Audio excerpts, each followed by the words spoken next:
Good evening, everyone, and welcome to the Orange County School Board's meetings, regularly scheduled Thursday, July 30th, 2020 meeting. And thank you so much for joining us this evening. Board members are attending in various ways, so I'm going to take a roll call. Let me begin with Member Gallo. Present, Madam Chair. Thank you, Member Lopez. Good afternoon, Madam Chair. Thank you, Member Cobert. Here, Chair. Thank you, Vice Chair Gould.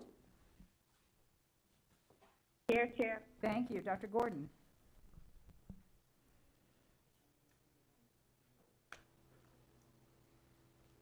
Dr. Gordon? Present. I'm sorry, Madam Chair. Oh, no, I'm just so relieved you're there. Thank you. Dr. Castor-Dental? Good evening, Chair. And Member Byrd? Good evening. Wonderful. All present and accounted for. Due to Phase 2 of the Governor's Plan, we're now able to gather in groups of 50 or less. So tonight we have several board members in the room, along with staff and the public who've chosen to attend this meeting in person. We also wanted to make sure that you're aware that we're following CDC guidelines for safety. We have a 6 feet social distancing throughout this room and have limited the number of guests in the room to no more than 50. Masks are being required when social distancing can't be accomplished. However, to ensure that the public can hear us, we may not be wearing masks when we speak. And everyone who was in the room answered 2 simple health questions and had their temperature checked before they were allowed inside. Please know that at this time we are not shaking hands, and we have hand sanitizer provided throughout the room. We thank you so much for helping keep us safe, and we thank you so much for your patience during this very, very stressful time for everyone involved. We're going to begin our meeting, as we begin every meeting, with a moment of silence, followed by the Pledge of Allegiance. And I'm going to ask Member Lopez if she would lead us in the Pledge of Allegiance after the moment of silence. Thank you.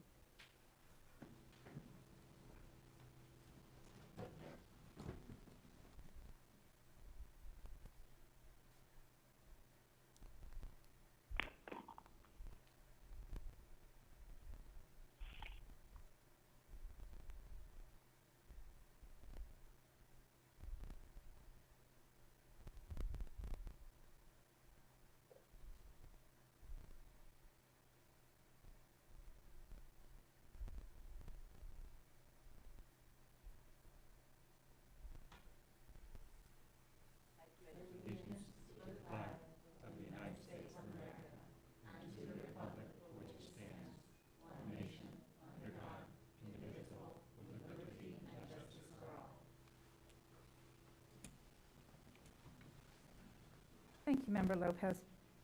Before we begin our meeting, I do want to let me first ask, Dr. Jenkins, do we have any recognitions for this evening? Administrators. Sure. We do. I will introduce, although they are not here in the room, we have some new administrators. Adasha Elmore was a resource teacher at Apopka Elementary. She will be the new assistant principal at Pine Hills Elementary. Cherise Hurdle was an instructional coach at Pine Hill. She will be the new assistant principal at Riverside Elementary. Tammy Sue Peters will be the new assistant principal at Shingle Creek Elementary. Jeray Johnson Mays will be the new principal at Bay Meadows Elementary, and that is it, Madam Chair. Thank you, Dr. Jenkins. Dr. Jenkins, we would normally go over the adoption of the agenda. Let me ask you first if there was any changes to the agenda. No changes, Madam Chair. All right, let me also then add a couple of things I would like to add to the agenda at the beginning of our meeting, as we have done several times, if we can nominate and elect a vice chair for the purpose of this meeting.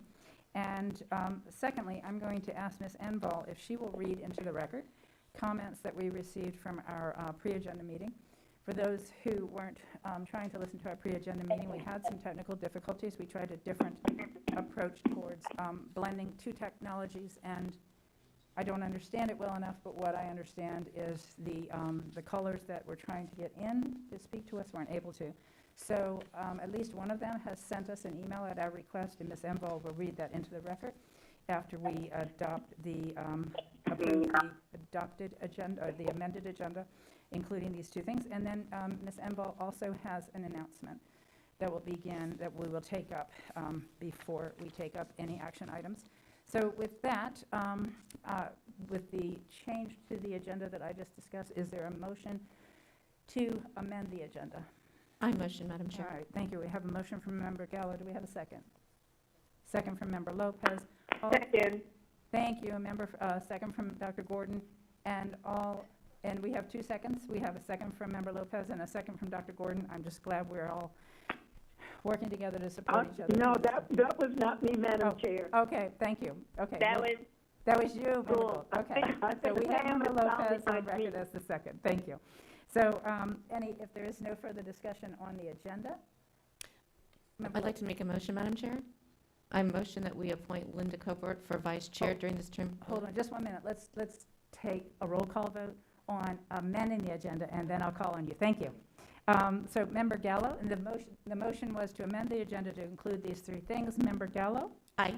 Member Lopez? Aye. Member Cobert? Aye. Vice Chair Gould? aye, Thank you. Dr. Gordon? aye. Dr. Casterdanel? Aye. And Member Byrd? Aye. Likewise, I vote in the affirmative. It passes unanimously. And now, Member Gallo, you're recognized.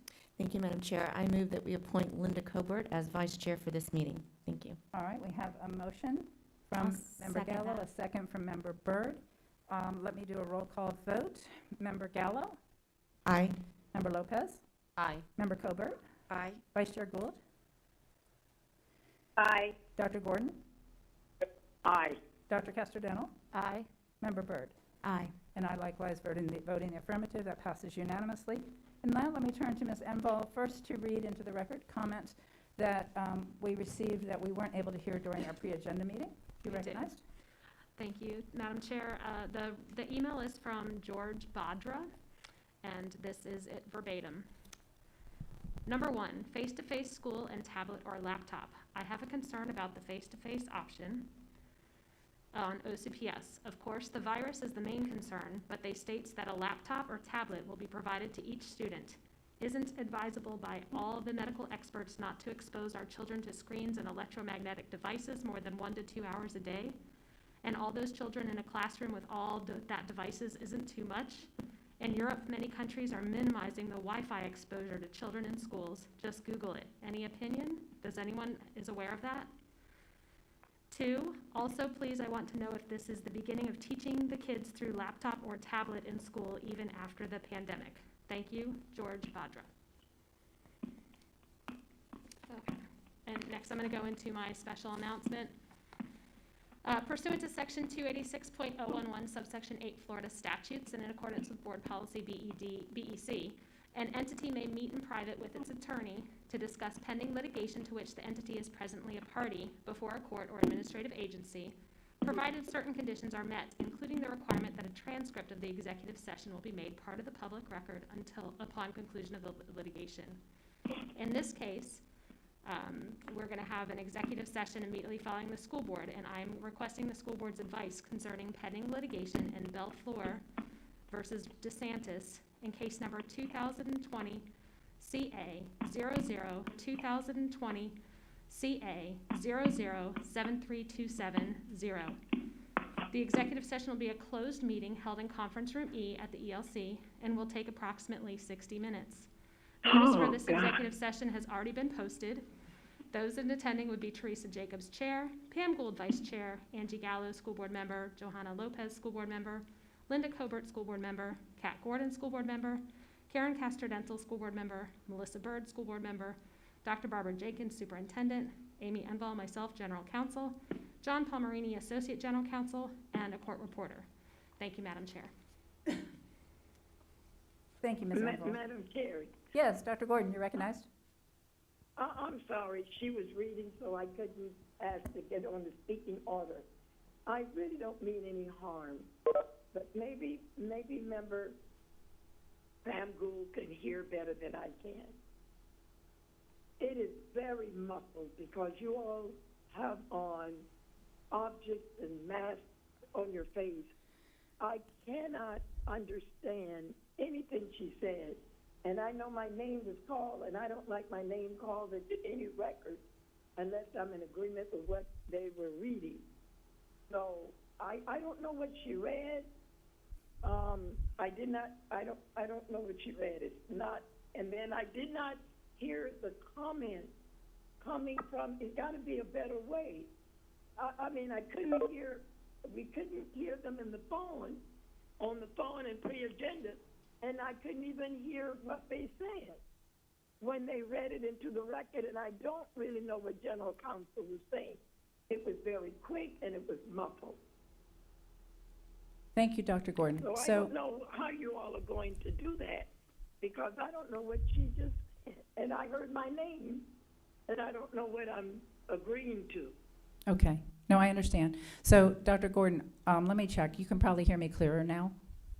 Your voice is better, so if we could hear the comments coming from the parents or the callers, I would be very grateful, because they may have been from my district or might have had some concerns that, that can be handled.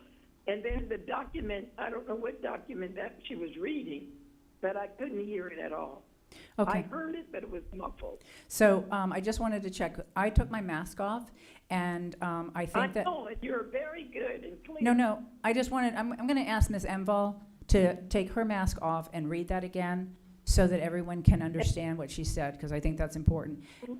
And I also, go ahead. No, I was going to say maybe she needs to speak into the mic, but she's going to have to probably remove that mask because it's very muffled. So, Dr. Gordon, that's what I said. I'm asking her to take her mask off.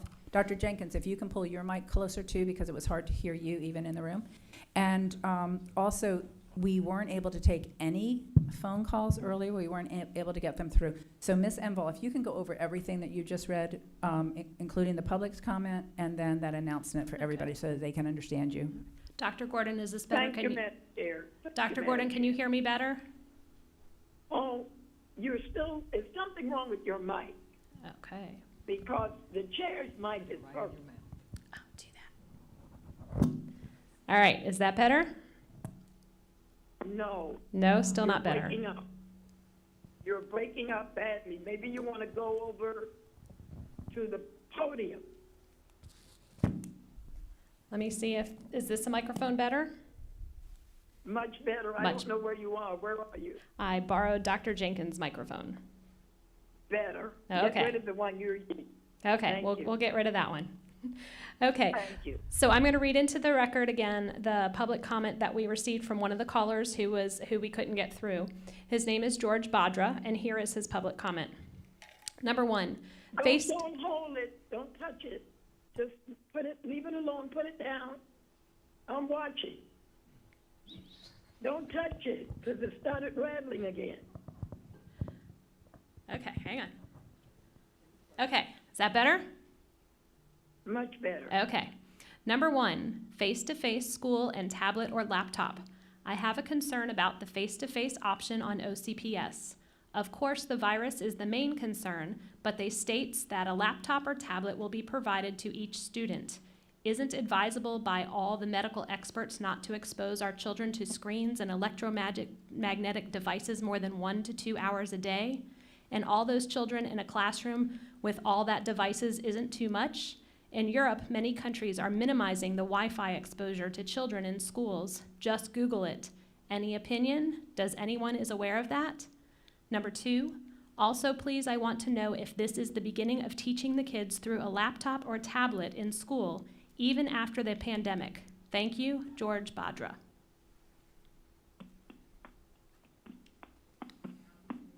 And now, Dr. Gordon, I think this is better that you can hear. I can hear myself a little bit better as well. This is the executive session announcement that I made already. Pursuant to Section 286.0118 Florida statutes, in accordance with Board Policy BEC, an entity may meet in private with its attorney to discuss pending litigation to which the entity is presently a party before a court or administrative agency, provided certain conditions are met, including the requirement that a transcript of the executive session will be made a part of the public record upon conclusion of the litigation. In this case, during an executive session immediately following this school board meeting, I am requesting the school board's advice concerning pending litigation in Bella Fleur versus DeSantis in case number 2020CA007327. The executive session will be a closed meeting held in conference room E at the ELC and will take approximately 60 minutes. Notice for this executive session has already been posted. Those attending will be Teresa Jacobs, Chair, Pam Gould, Vice Chair, Angie Gallo, School Board Member, Johanna Lopez, School Board Member, Linda Cobert, School Board Member, Kat Gordon, School Board Member, Karen Castor-Dental, School Board Member, Melissa Bird, School Board Member, Dr. Barbara Jenkins, Superintendent, Amy Enval, General Counsel, John Palmerini, Associate General Counsel, and the Court Reporter. Thank you, Madam Chair.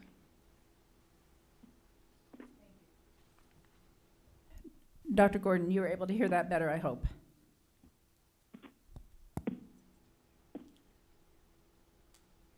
And no, not really. Member Gould was just saying to mute my mic, but my mic is muted. It's the microphone that's cracking.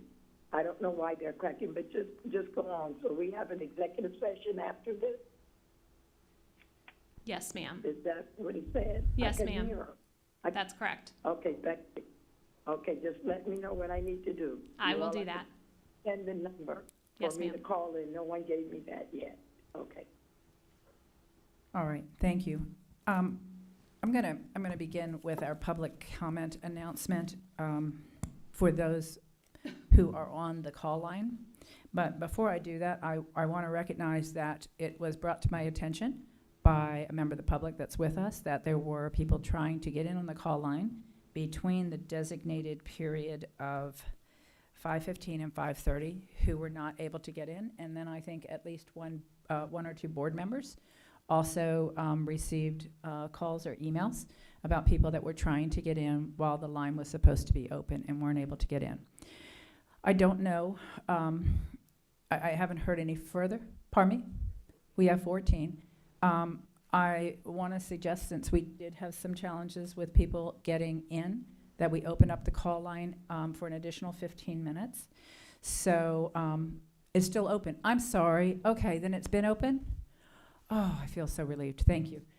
Okay, so let me just read our public comment announcement for the public, and then we'll move forward. In order to provide governmental transparency as well as reasonable opportunities for the public to access and participate in the decision-making process, new protocols were established to comply with the various emergency executive and administrative orders entered by the federal, state, and local government entities, including but not limited to the governor's executive orders and emergency executive orders. The protocols were designed to allow the school board to continue to perform essential functions in a manner consistent with law and board policy while keeping our citizens safe and engaged.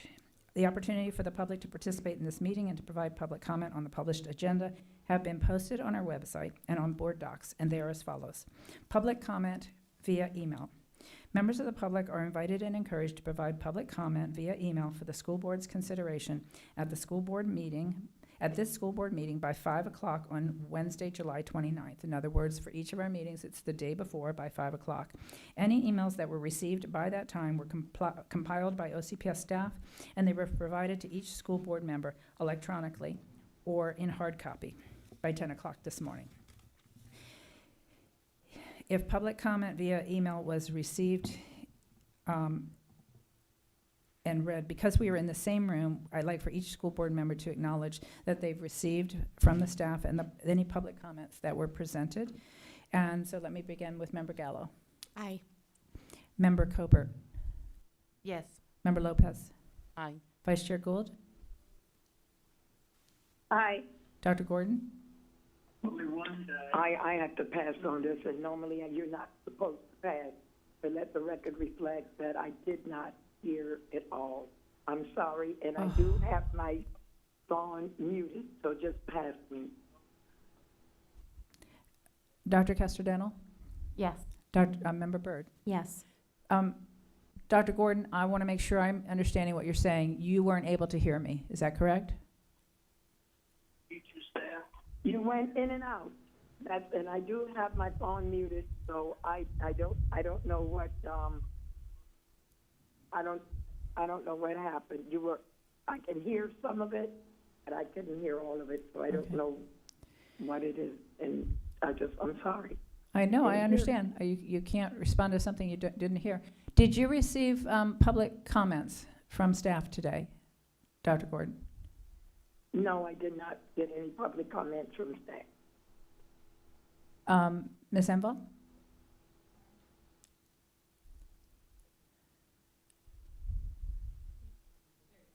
I received several things, but not public comment. I would Dr. have known that. Dr. Gordon, this would be the email that either Deborah McGill or Mari Pagon sent to you this morning with all the compilation of public comment emails that were received before the meeting today. If you didn't send it through my text, and you did not, like I showed you how to do it, I get 80-page documents, 90-page documents, and General Counsel, you are well aware. Deborah McGill may not be aware, but Arabia is well aware, and you are well aware of how I received my document. I did not get it. Did you send it that way? It was too large to send via text. We did send it to your No, email. ma'am. It's no such thing as too large. You have sent me 80 and 90 and 100-page documents, Yeah. and I've gotten it all. And we sent it to your email, both emails. Then I don't get it on the OCPS email, and I did not get it on the Gmail. So I'm sorry. Okay. And you should have called me to tell me it was coming, and I would have assured you that I didn't get it. All right. Lack of communication continues. Okay. Maybe you know how to send me documents. Madam Chair, go ahead with your meeting. All right, General Counsel knows how to send me documents, and they failed to do so at this particular time. Okay, thank you, Dr. Gordon. So let the record reflect, So therefore, I could not vote on that for the lack of not receiving the document. right, so I've received documents personally from parents and the community, but not a package deal for this meeting. thank you, Dr. Gordon. So since we are polling the board to make sure everyone received it, I think that the acknowledgement from Dr. Gordon that she did not receive it needs to be reflected in I the did record. not. No, I did understand. not. That's, you didn't receive them. I understand.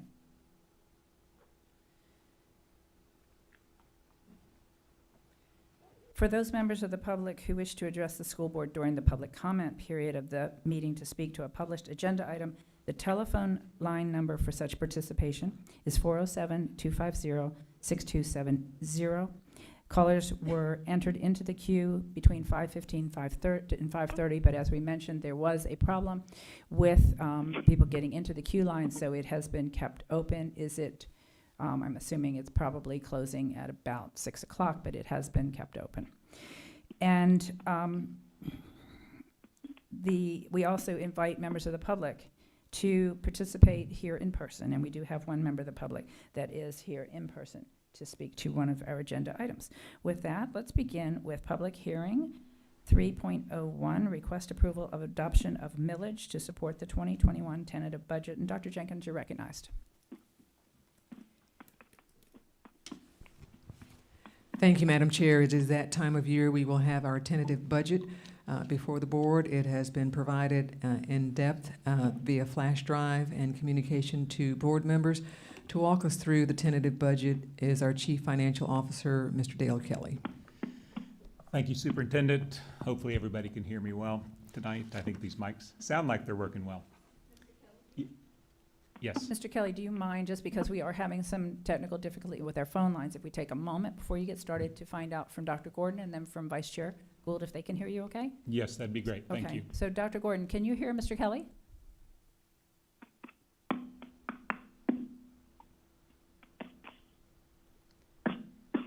Dr. Gordon, are you able to hear me?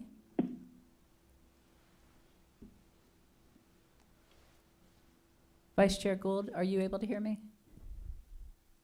I am. Okay. Can you do a sound check for Vice Chair Gould? Sure. Just Vice count to Chair three. Gould, can you hear me? If you stay right there like that, close to that mic, yes. Great. Okay. Dr. Gordon, I'm checking again. Are you able to hear Mr. Kelly?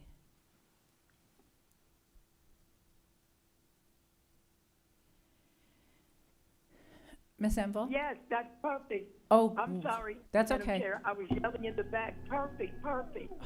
Thank you. If Okay, he stays wonderful. there, we can hear him. Excellent. Very good, thank you. Thank you very much. I'm relieved. Mr. Now, Kelly? that's a good mic. Those microphones are not very good, I'm being honest. No, I understand. His mic, yeah, we need to take heed to that so that we can have the best mics possible for our next meeting. Mr. Kelly, if you could go All forward. right. Thank you. I think they'll be pulling up my presentation to show on the main monitor there momentarily. Before I start, I will have several staff members joining me, just like I did at the last work session, to help present tonight. But I'm going to kick us off. If I could get my, if they could switch over to display the PowerPoint for tonight. Bear with me a moment. Mr. Kelly, patience is the word of the year. I think so.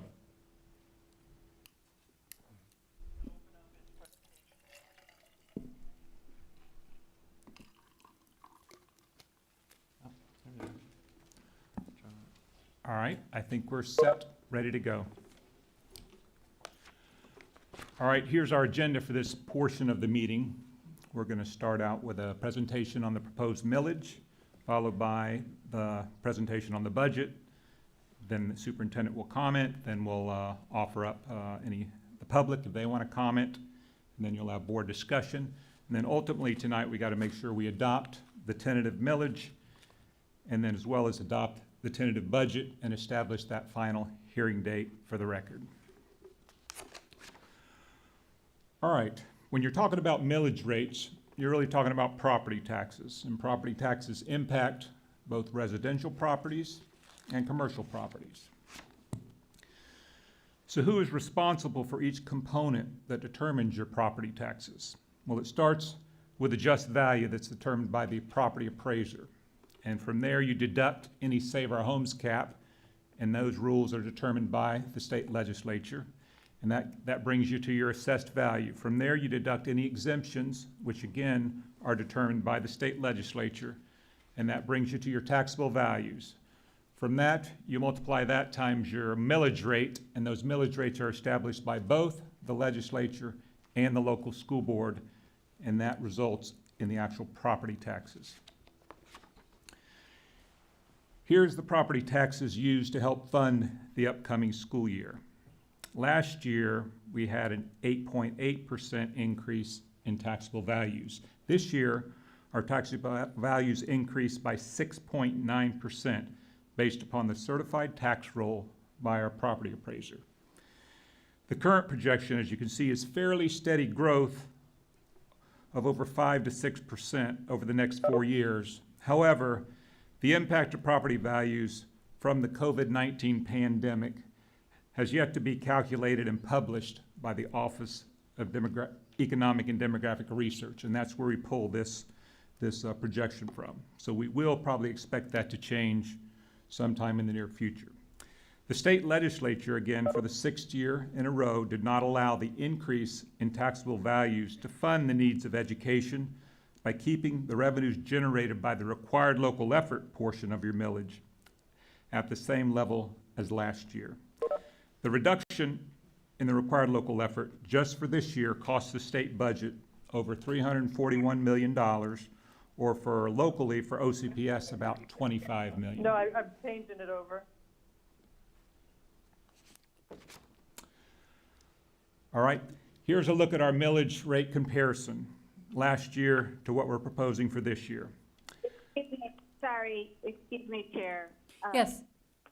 Mr. But- Kelly, could you repeat those last numbers?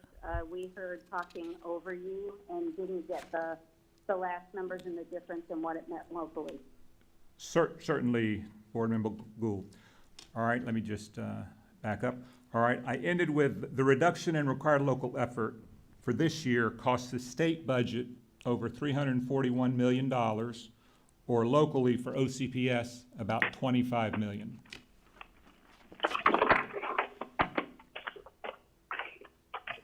Now we'll look at the millage rate comparison. We're comparing what we're proposed for this coming year, the 2021, to where we were last year. The first, I just want to ask if we have anybody who's calling in, if they can mute their phone, if that's possible.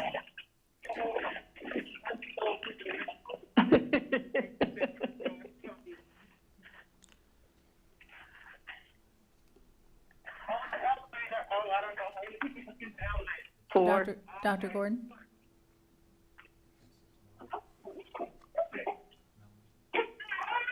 Yeah. Dr. Gordon, I'm not sure if it's Oh, your geez. phone. Madam Chair, I'm here. There's people talking and laughing on this line. Yeah, I hear that. That's not you. Infiltrated. Okay. I have, Mr. Curran, we need help. That's not we are Dr. Gordon, muted. and that's not Vice Chair No, our Gould. phones are muted.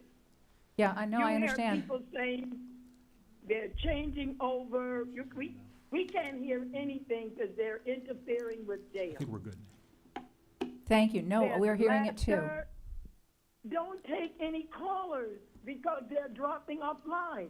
There were over 900 and something watching, and they keep getting off at 8:32. And every time somebody drops and get off of watching on our line, we get interference. I'm watching the numbers, and I'm watching the noise, and listening to the laughter. Thank you, Dr. Gordon. Obviously, this is a concern to the board, that we need to be able to have our meetings here without technical interference. So we need our technical team to do whatever they need to do to get this situation under control. The public is depending and relying on our ability to be able to educate their children in the fall. We need to be able to, at minimum, to be able to conduct a meeting here. So, do we have this under control? Dr. Jenkins, do you have any sense of whether we have this under control? Okay. All right. Dr. Gordon, Vice Chair Gould, I apologize. I obviously have no direct control over it, but I can't imagine what it's like to you all. It's been frustrating to us in this room. It must be extremely frustrating out there. Madam Chair, I think I know what is happening. The chat is disabled for this live stream, doing your board presentation, which is now Mr. Kelly. What is happening when everybody logs into OCPS and go up and click the YouTube? Everybody that is logged in, and if they came in by telephone or whatever, you could hear them. I'm sure Member Gould and I are hearing somebody said, oh no, I'm changing over, I'm getting off, I'm not watching, I'm getting off. You can hear children in the background, you can hear laughter. So it's not Member Gould and I, because we're on mute. Every time we get through talking to you, we mute our phone. But I can see people leaving the line, and every time somebody leaves the line, it interferes in our call, which is kind of strange. So the number we're giving them to call in, the public should have a different number. That's what most people do. I know our chat is disabled, so that call-in number should be disabled during the presentation. Absolutely, Dr. Gordon. And we are actually hearing the same thing you were hearing. So there should be no more open time to call in anyway, because we have had the line open for quite some time. Thank you, Madam Chair. And if there's any way those two lines are mixed, somebody fix it. Mr. Kelly. All right, continuing on with the millage rate comparison. The first millage rate there listed is the required local effort, and that's a specific amount that we must levy to receive state funding. This is equalized statewide so that if our assessments go up, our state revenues go down, or vice versa. So that rate, as you can see, is down 0.252. The second rate there, discretionary millage, is the maximum allowed by law. Because we levy the full amount, we receive an additional $1.2 million in state dollars to get us up to the state average per student, which for this year is $580.78 per student, based on that discretionary millage of 0.748. Next is the additional voted millage that was approved by the voters back in August of 2018. And then the last millage listed on there is the capital projects millage, and that is the maximum, again, allowed by law to support our capital program. So overall, there's a rate reduction of 0.252 mils, or 3.54%. And this is because of the legislature's decision on limiting the required local effort to last year's taxes, excluding any new construction and additions to the roll. All right, here's a chart that shows the history within Orange County Public Schools of the millage rates. Specifically, if we look at that required local effort, which is set by the state, it's listed there in the red bar in the in the middle of the dark blue bar, you can see what the rate is in red there. You can see the RLE has decreased by 1.816 mils since fiscal year 2010. The legislature sets the millage rate school districts are required to levy, and in 10 of the last 11 years, they have reduced that millage rate, preventing districts from realizing an increase in funding from the full gains in the property values. The 1.816 mils equates to approximately $292 million, or $131 million more than our 1.0 special millage brings in. This is a new chart. I haven't showed you this one before, but this is really based on some feedback I got from the board at our last work session. I've added this slide, which represents the percentage increase in property values statewide as compared to the percentage increase in revenues generated by the required local effort throughout the state. And it's important to look at it statewide because there's an equalization that happens throughout the state. So just because property values may jump or go down in one district, it's really equalized throughout the state. So you really need to look at it on a statewide perspective. But as you can see from this chart, if you look at that the orange bar, the line there with the race on it, you can see in fiscal year 17 and 18, the legislature did not allow any increase in revenues from the required local effort.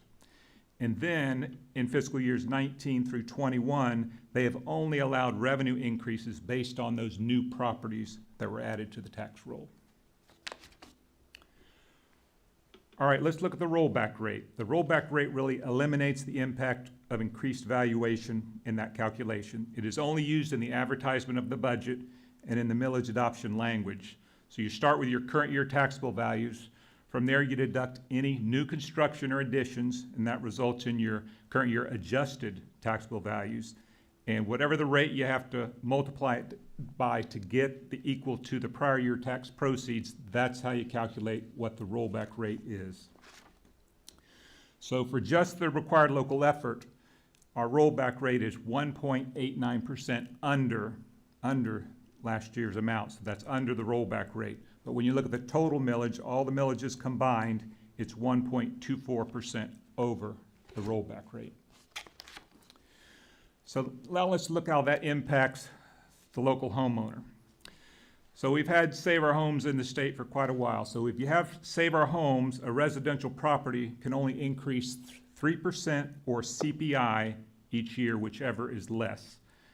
The consumer price index for this year is only 2.3% up. So that is the maximum increase for the applicable assessed values. So with the 2.3% increase in assessed values and a decrease in the tax rate of 3.54%, the homeowner of a $217,000 home would pay $17 less in taxes for the year. Now let's look at the commercial owner. Commercial owner, those properties are not limited by the Save Our Homes. So with the increase in property values are combined with that 3.54% reduction in the millage rate, the change in taxes paid by the owner of a piece of commercial property valued at $1 million is an increase of $84 for the year, or about $7 per month. Now, I'm going to turn this next part of the presentation over to Doreen Concolito, our Senior Director from the Office of Management and Budget.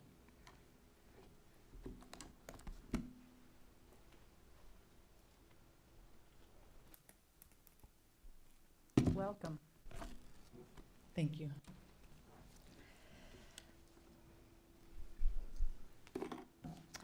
The proposed annual budget.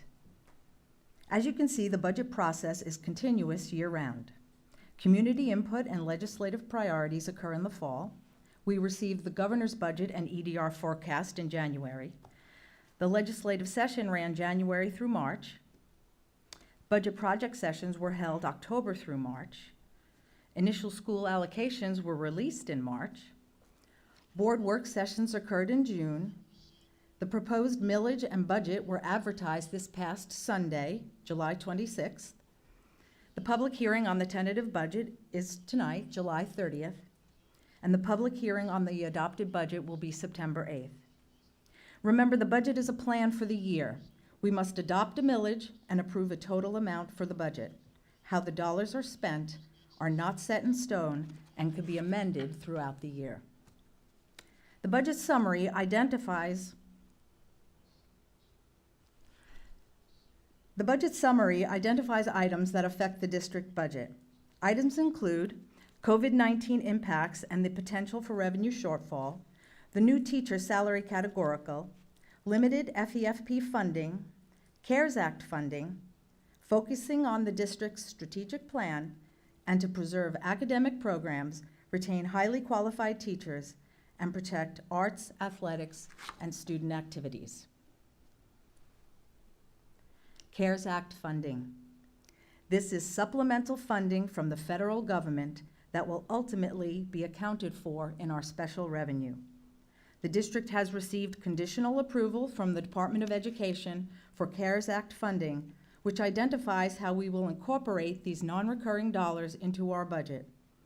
The Governor's Emergency Education Relief Fund, or GEAR, and the Elementary and Secondary School Emergency Relief Fund, ESSER, are $5.1 million and $55.4 million respectively.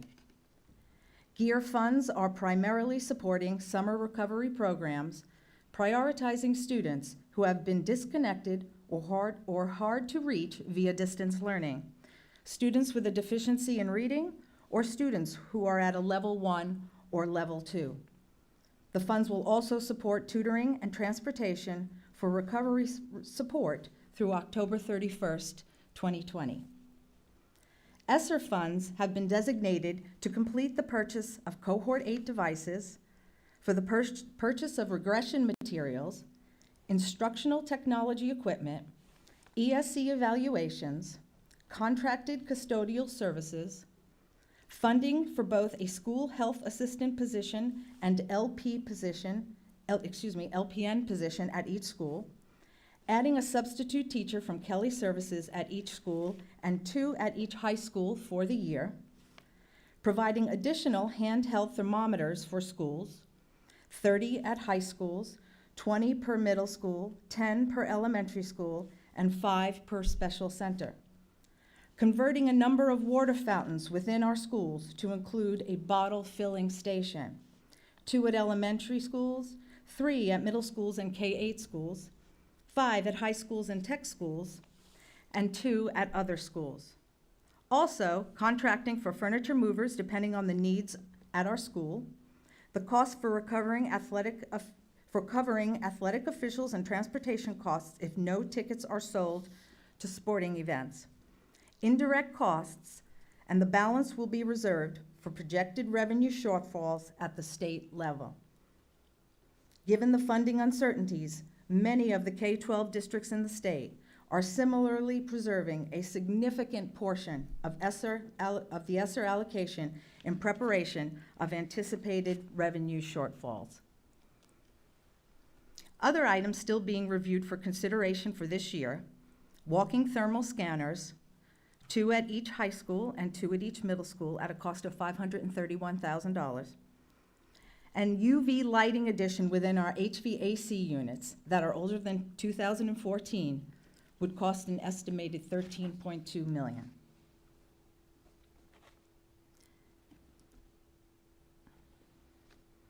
Here is a summary of the 5 major funds that make up the operating budget. Each fund has unique types of revenues and appropriations designed to accomplish specific purposes. The Capital Projects Fund does not include carryover project balances. They will be amended in September at the final hearing. Special revenue only includes our food service program.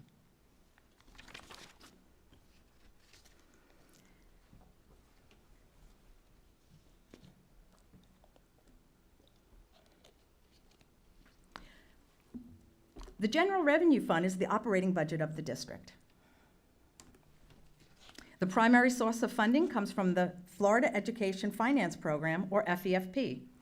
Per-student funding is equalized statewide. Equalization means that increased revenue from local sources does not necessarily cause an overall increase in funding. For instance, an increase in required local effort revenues is offset by a reduction in state revenues.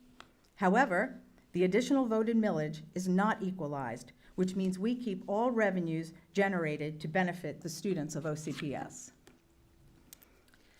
Estimated revenues. Here is the actual FTE for past years, along with a projection for this year.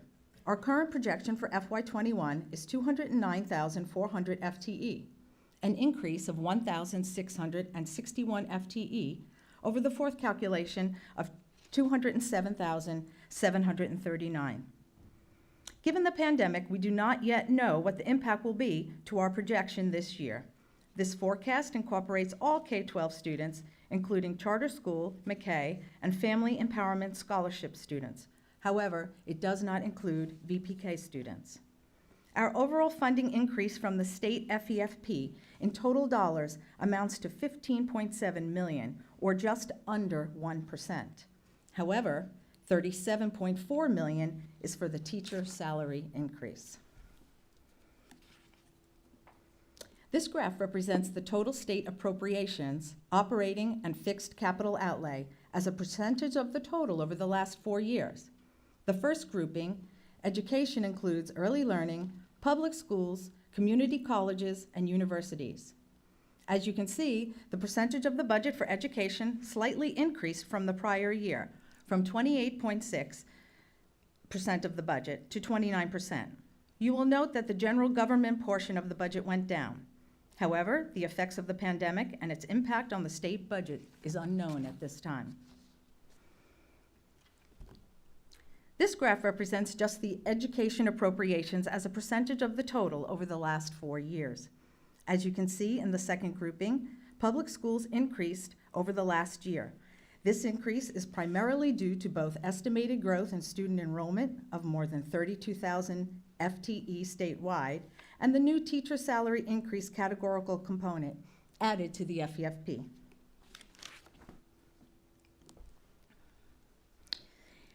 Here we have a comparison of funding per student over the last 13 years. This graph is based upon the second calculation for all years. For this year, our regular per student funding is $436 above July 2007 second calculation, shown in orange, or a 1.49% increase. However, the legislature has included the new teacher salary increase allocation into the FEFP, which increases the funding amount by $37.4 million for OCPS, or $179 per student. Including our special millage, shown in dark blue, our total funding increased $171 per student. However, excluding the teacher salary increase allocation, there is a decrease of $8 per student. Even with the special millage and including all the categoricals, you can see we still have a reduction in purchasing power of $669 per student over the July 2007 amount. Without the voters in Orange County supporting the special millage, we would have to make significant reductions in services and programs in our district. Furthermore, without the reduction of 1.816 mils to the required local effort in since July of 2009, as Dale had mentioned in an earlier slide, we would have approximately $1,389 per student in additional funds in July of 2020. Here is a graph of the state revenue in support of education. The percentage of revenue going to education decreased from 51.5% to 51.3%. The percentage remains well below the pre-lottery amount of over 60%. This graph shows you the percentage of general revenue going to support K-12 schools over the past 8 years. You can see that public schools increased again slightly this year. However, with the required local effort being decreased each year, the overall funding for K-12 schools has still not recovered from the Great Recession. In the early years of the Florida lottery, 60 to 70% of lottery dollars coming to education were for public schools, as seen in the green bars. That number is now only 28%, with the governor's veto of school recognition funds. Of the 28% coming to public schools, none of these dollars would be considered educational enhancement. 84% supports the regular FEFP funding, and 16% is for the district's post-secondary program. The orange or rust-colored bar at the top is primarily funding the Bright Futures Scholarship Program. Here is a breakdown of our estimated revenues by source. There was very little change in the percentages from last year. Now appropriations. As we prepare for the reopening of our schools, the health and safety of students and staff is a top priority. Face-to-face, Launch Ed at Home, and Orange County Virtual School are the 3 approved instructional model choices offered to parents. We will begin the year with only Launch Ed at Home and OCPS. There are costs associated with the purchase of safety measures, including personal protective equipment, such as masks, gloves, and shields, along with sanitizers, sprayers, contactless thermometers, signage, decals, and wellness screens, to name a few. To date, these items have cost in excess of $2 million. At this time, we do not know if the cost for PPE will be eligible for reimbursement from FEMA. However, we continue to absorb these costs in the general fund, since FEMA reimbursements usually lag several years. The district received $1.7 million in additional mental health assistance funding, which aligns with the board's priority to support social and emotional learning. The last 3 bullets come directly from the special millage ballot language. The special millage continues to be folded into your operating budget and treated as recurring revenue to support our current level of operations.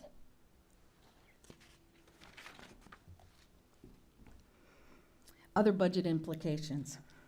There are other financial implications that need to be considered when approving the district's FY21 budget. It is difficult to estimate FTE and enrollment changes as a result of the pandemic. This crisis is providing parents an opportunity to explore other options for their child's education, and we have seen an increase in enrollment in virtual education. The bottom line is that we are only funded for the students we have in our schools, so we must be ready to adjust school funding based upon the students we serve. Another financial implication to remind you of is that the state funds our virtual students at about 20 to 25% less than the face-to-face student. The specific amount is dependent upon the grade level and the program of the student. Also, the state only provides funding for students who successfully complete each virtual class. The legislature increased FRS rates by 10%. This impact to the general fund is about $15.5 million. This budget includes $15 million in recurring dollars for the additional 1.5% salary increase provided to employees in FY20. The budget also includes an additional teacher planning day added to the instructional calendar from 196 to 197 days at a cost of $4.7 million. The Family Empowerment Scholarship Program began last year and provided 18,000 scholarships statewide. For this coming year, the legislature more than doubled the number of scholarships available to almost 47,000. Last year's impact to OCPS was 1,731 scholarships going to private schools, resulting in a reduction to the district of $10.6 million. Student enrollment has projected Family Empowerment Scholarship enrollment of 2,357 for this year, and we estimate a financial impact of $15.8 million. We are still waiting on Tallahassee to adjust the state budget based upon the projected impacts from the economic shutdown. It is likely the adjustment will not be made until after the November elections. An early estimate by one analyst in Tallahassee suggests a potential state revenue shortfall of $3.9 billion. General revenue funds about 33% of the FEFP. If the FEFP loses 33% of the general revenue support, then the potential impact to OCPS would be a reduction of $93 million in FEFP funds this year. Another unknown at this time is whether the federal government will provide additional funding to support K-12 education nationwide. Functional appropriations remain fairly constant. Around 75.6% of all appropriations are in the instruction and instructional support functions. The instruction and instructional support area shows the greatest increase in appropriations this year. This concludes the general fund portion of our budget presentation, and now Judith Padres will present the capital.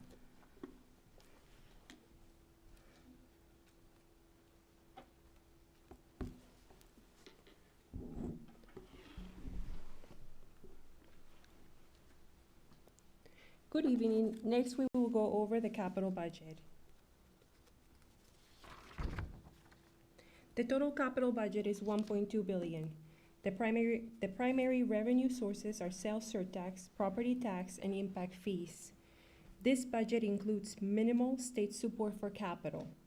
The primary uses are for comprehensive renovations, new schools, capital renewal, and debt service and operations. This graph reflects our 5-year forecast of capital revenues. Our primary capital revenues come from sales tax, property tax, and impact fees. The legislature did not provide any PICO funding to traditional schools for this year again. They only provided PICO funding to charter schools, but again eliminated the need for districts to share a capital millage with charter schools. There are no guarantees that the legislature will continue to fully fund charter capital from PICO funds moving into the future. Sales tax reflect a projected revenue decline as a result of COVID-19. Sales tax revenue collections for the months of March and April reflected a decline of 37% and 59%, respectively. We just received the May numbers and we're down by 49% from our original projections. The FY21 estimated revenues for sales tax, based on our own analysis, amounts to $142 million. We will continue to closely monitor collections to ensure that our funding allocations can still be met. Impact fee projections are based upon historical collections. Property taxes are based on the current property valuation and projected out at a 1% property valuation growth. Once the Office of Economic and Demographic Research releases their projections, the property tax estimated revenues will be updated starting in fiscal year 22. Property taxes are more stable than sales tax and impact fees. The tax base, though, will likely be impacted by this economic downturn, but the more significant effects will not be felt until the fiscal year 22 budget year. For this past year, our property tax collections trended below projections, primarily due to taxes being refunded to taxpayers based upon legal challenges to their assessments. Hopefully, that will not be the trend in the current year. The 10-year plan only includes revenue from the currently approved sales tax referendum, which ends on December 31st, 2025. This graph illustrates our capital projects' use of funds for the upcoming year.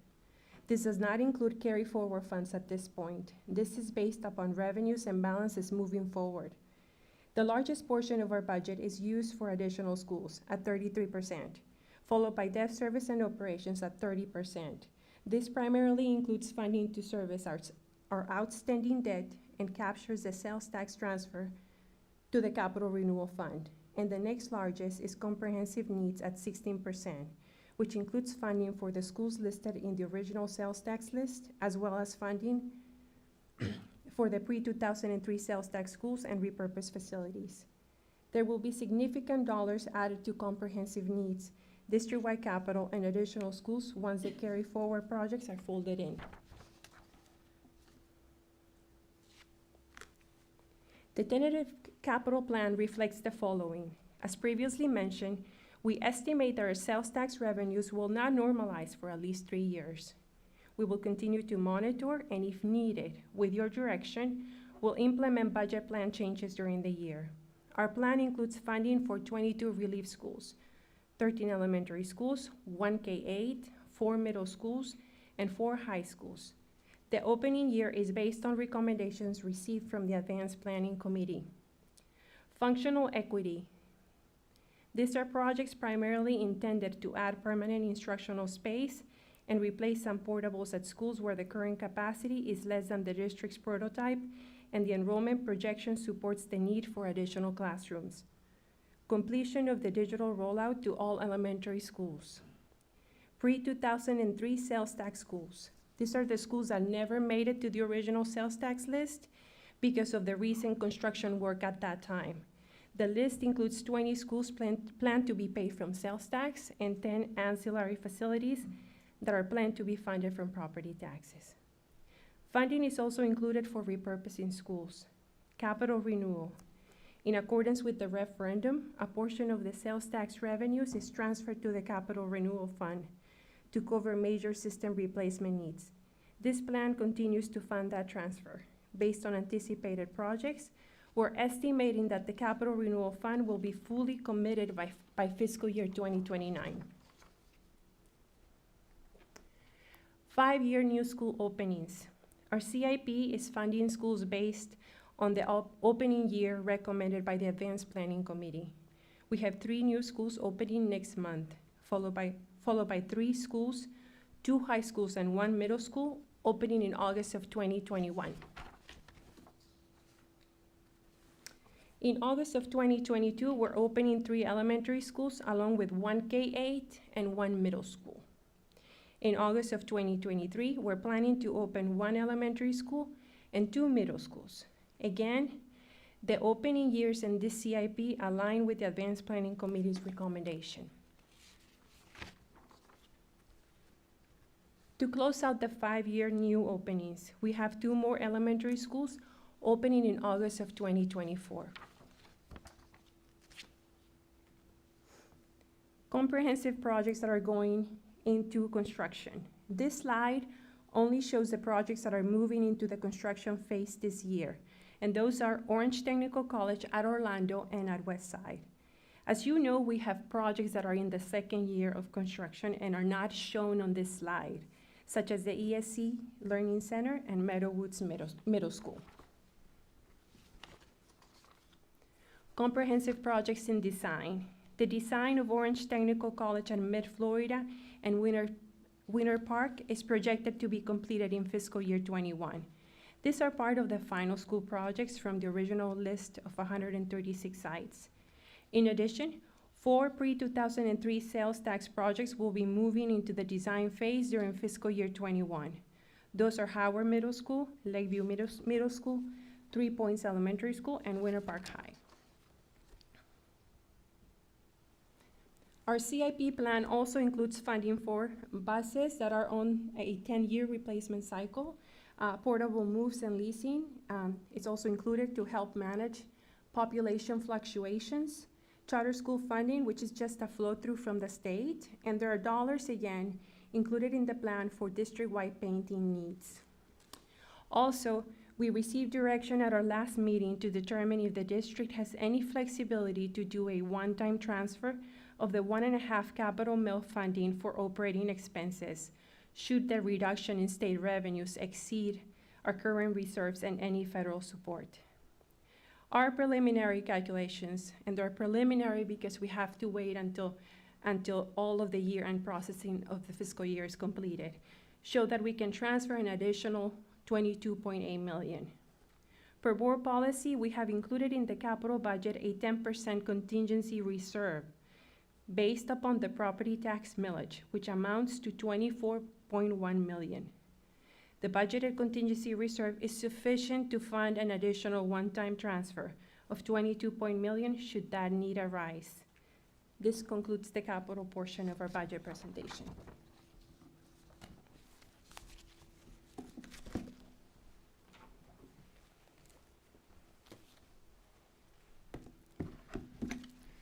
It's back to me again to close us out here.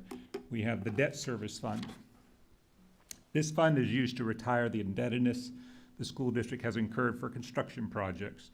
The primary sources of funds is the transfer from the capital projects fund, and there was really no significant changes in the debt service fund for this year. Now let's look at the special revenue fund briefly. That budget's over $161 million. This is the food service program supports primarily comes from federal reimbursement and USDA commodities, and also from charges for local charges for meals from the parents and students. There are no changes in meal prices for this coming year. Now let's look at the internal service fund portion of the budget. Total budget's over $348 million. This is used to account for the Employee Benefit Trust Fund, which handles your self-insurance for health care for our employees and their dependents. It also includes the Property Casualty Loss Fund and as well as the Printing Services Fund. Specifically, the Employee Benefits Trust Fund is over $305 million of that budget. The revenues come from both board contributions as well as deductions for employee and dependent coverage. The expenditures for this fund include payment for medical claims, prescriptions, and mental health. The district continues to offer 3 plan options, with one of the employee-only options available at no cost. Board contributions for employee-only coverage for this year will be $9,289. The next internal service funds are the Property Casualty Fund. That's almost $38 million. That includes payments for property, liability, and workers' compensation claims. Revenues from this fund are from charges to the other funds, primarily your general fund. And then lastly, the last internal service fund is your printing services at just under $5 million. This is a self-supporting, and it receives its revenues from charges for services to both your schools and departments throughout the district. With that, I'll turn it back over to the superintendent for comments. Thank you, Mr. Kelly, and certainly thanks to Ms. Coccolino and Ms. Padres for the presentation. Members of the board, as required by statute, we have before you a tentative budget as required that is balanced. I want to pay particular attention to the CARES Act funding. You may have noticed from the previous information that we provided, there was an increase in the cost for LPNs. That was my error in instruction because I had no intention of laying off our current health aides. We would be adding LPNs to host the sick clinic while the health aides would be hosting the well clinics in our schools. And so that calculation was redone and shared, will be shared with the unions as well. Certainly ready to answer any questions and hear the board's discussion after public comment. Thank you, Dr. Jenkins. Let's see, we do have one member of the public here. This is on item 1302, which is the budget. And do we usually take our public comments together on the millage and on the budget? Yes? Yes. Okay, good. I think that's easier for everybody to understand. Can I find out real quickly how many people we have on the call line? We have 14. Okay, so let's hear first from David. Help me out with your last name when you get up, would you, David? Casedo. I was guessing. I should have just been brave. Mr. Casedo, thank you for your, I think that other mic right there. And thank you for your patience today with us, and thank you also for alerting us to some of the problems that we were having with the call line. Mr. Casedo brought it to our attention so we could make sure that we kept the line open and intervened to figure out what's going on. Welcome, sir. Thank you. Can the members that are on the telephone hear me too? Oh, you're so kind, thank you. Dr. Gordon and Ms. Gould, can you all hear? Yes. Dr. Gordon, can you hear? I didn't hear the last comment. Okay. I didn't hear. Oh, hello. Can you hear me? Can you hear me better now? just Should I? so- It says don't adjust, I don't just- touch. Should I go you over know there? what? I just disappeared. Pandemic? I think Dr. Gordon said she can hear you. She can hear you. Oh, okay. You're good. My name is David Caicedo. Do I give my address also? Or? Yes, please. Yes, please. 134 East Colonial Drive, Orlando, Florida. And I am the co-executive director of the Florida Student Power Network. We work with young people here in Orange County and across the state. And at a time when the moral imperative is really asking us to not give more money to a force that has been murdering Black people without impunity, at a time where it is fiscally irresponsible. It was very disheartening and disappointing to see that $1 million or over $1 million are being added just to add more police to schools. It's really just sad to see that. I don't want to have to repeat the stories of young people, of young children like Kaya Roll, or the many middle school children, or the many high school students who have suffered at the hand of the police inside of their schools. Where the Marjorie Stoneman Douglas statute does not require police to be inside of schools in the least. It does not require that. And, you know, Orange County is also the least likely district to use civil citations So the county that and school district that most arrests students, adding to the school to prison pipeline. Disproportionately, this impacts Black and brown young people here in the state of Florida. And this is a time also where we understand that police actually are not solving the problems that are in the schools.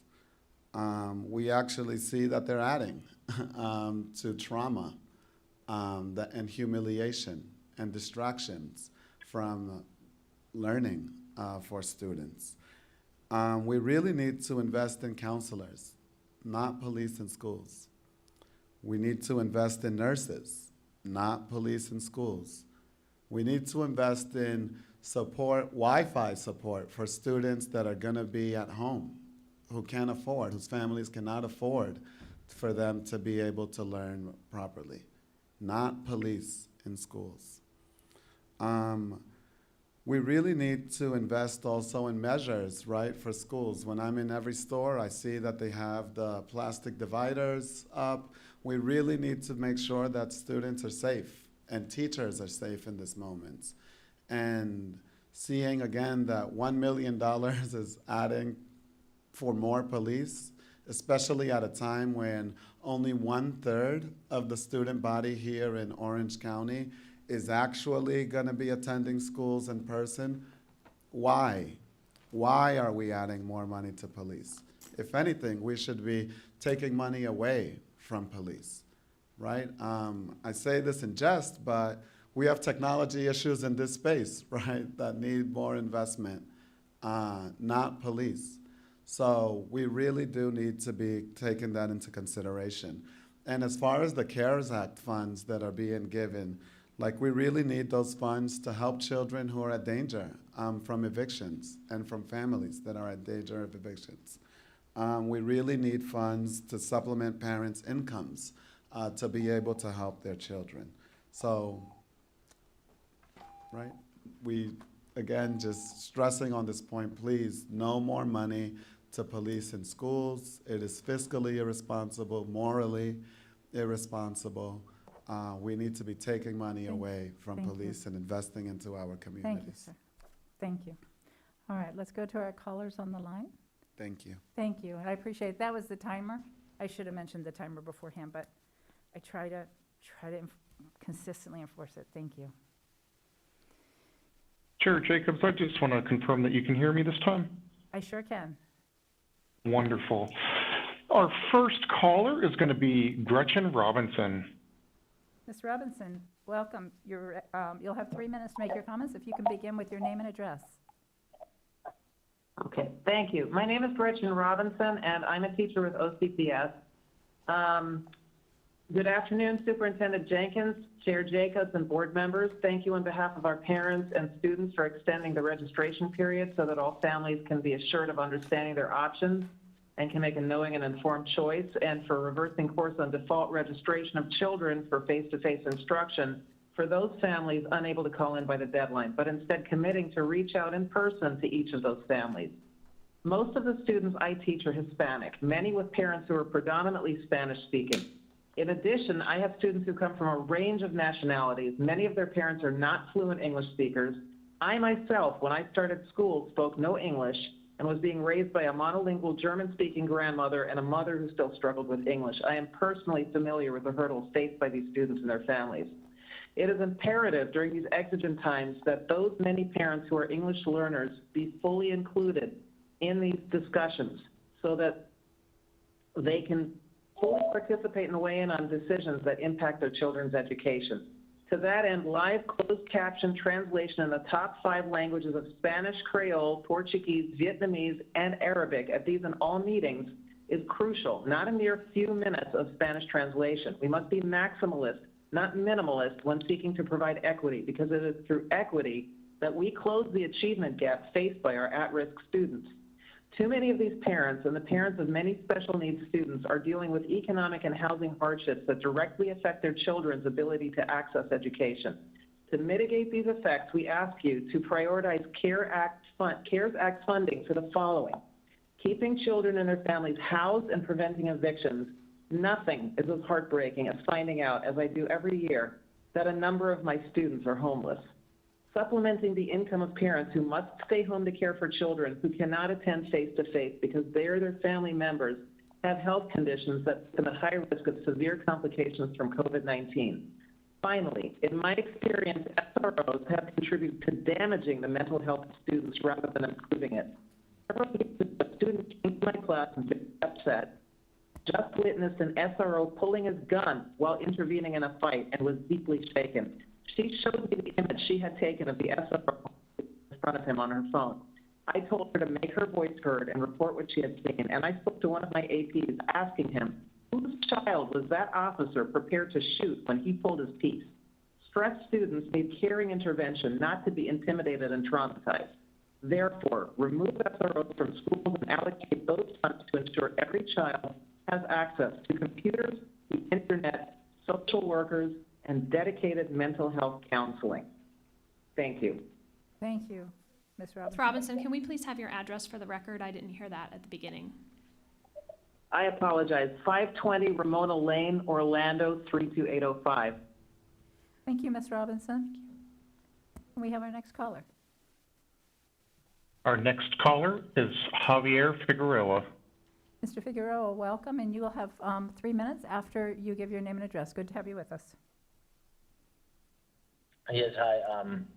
My address is 1950 Nicole Lee Circle, apartment 812, Apopka, Florida, 32703. Good afternoon, Chairwoman Jacobs, and to all board members.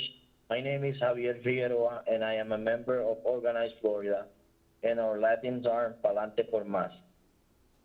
And we want you to know that we feel here by you. We are proud of you for standing up for our children and staff and not letting anyone bully you into making unsafe decisions, endangering lives. We are grateful for your responsiveness and the meeting with us, with leaders of other English learning communities, and with Mrs. Josie Medina, and Director of Multilingual Department.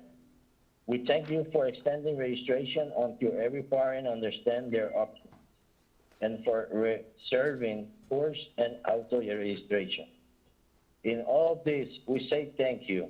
And now, more than ever, we say, let's keep working together so this doesn't happen again. We are here today to ask you to use your budget to make a commitment to ongoing language justice. If COVID-19 teaches us anything in this urgency and with heaviness of how every decision can be dangerous to someone's life, COVID-19 is teaching us that we are interdependent. This is very real for me. My family and I am a survivor of cancer, have only one lung. I'm father of autistic child. You are making decisions that literally can keep us alive, and need to know what you are thinking about child's education life. It's not just a 3-minute translation. We ask you to ensure a budget where parents like me who are learning English can be part of the discussion, not just part of 3-minute translation. This is why we ask for live translation in the top language at this and all meetings. We also ask you to consider how you budget CARES Act dollars to protect our children for the other hardships of COVID. Funds to keep children housed and not evicted. Funds to support income parents who can go work for their children high risk. Last, we ask you remove the police from our schools and use those funds to ensure every child has access to computers, the internet, and mental health. Let's focus on directly providing solutions to the problems that create the need costly police in the first place. Please continue talking with us and listen to us. We need you as a partner in our children's life. And I say to you and everyone, thank you. Thank you. Let's take our next caller.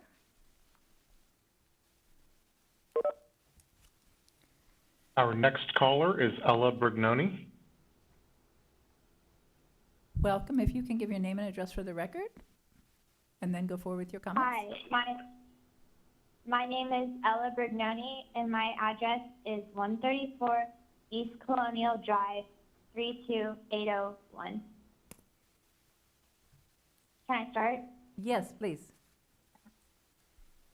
Recently, the school program budget declined by $6 million, while the police budget nearly tripled. We have to invest in mental health and educational programs, but the district is choosing to spend more money on law enforcement, especially in predominantly Black and brown schools. As the daughter of an SRO, I once thought that law enforcement was necessary and beneficial in our schools. However, now I realize law enforcement criminalizes rather than benefits many students and adds to the school-to-prison pipeline. What changed my mind? Listening to the stories of those who have been targeted and profiled in schools, an experience which I have never had. Living under the shelter of the Blue Line comes with my own privilege, and it has not been afforded to the Black and brown community, as well as those in the LGBTQ+ community. I always felt safe in school, and yet I know this feeling. The same people who used to make me feel safe make other people feel victimized and harassed. We cannot have a school system that shows favoritism to some students while ignoring and blatantly attacking others. No one should have to experience inequality. So I hope that, like me, you'll change your mind and invest in education while divesting in school resource officers and related programs in our county. Thank you for your time. Thank you for calling. Can we take our next caller? Our next caller is Elizabeth Beatty. Ms. Bates? Thank you for calling. If you can give your name and address. Hi. And then start your comments. Welcome. My name is Elizabeth Beatty. I live at 6630 Westmont Drive, Orlando, Florida, 32835. I'd like to firstly thank all the board members for taking my call, so thank you. I'm a rising senior at Olympia High School, and I'm calling in because it was appalling to me to find out that our school district even had a police department, let alone that there were plans to increase their budget. There's a considerable amount of money going into policing the behavior of students.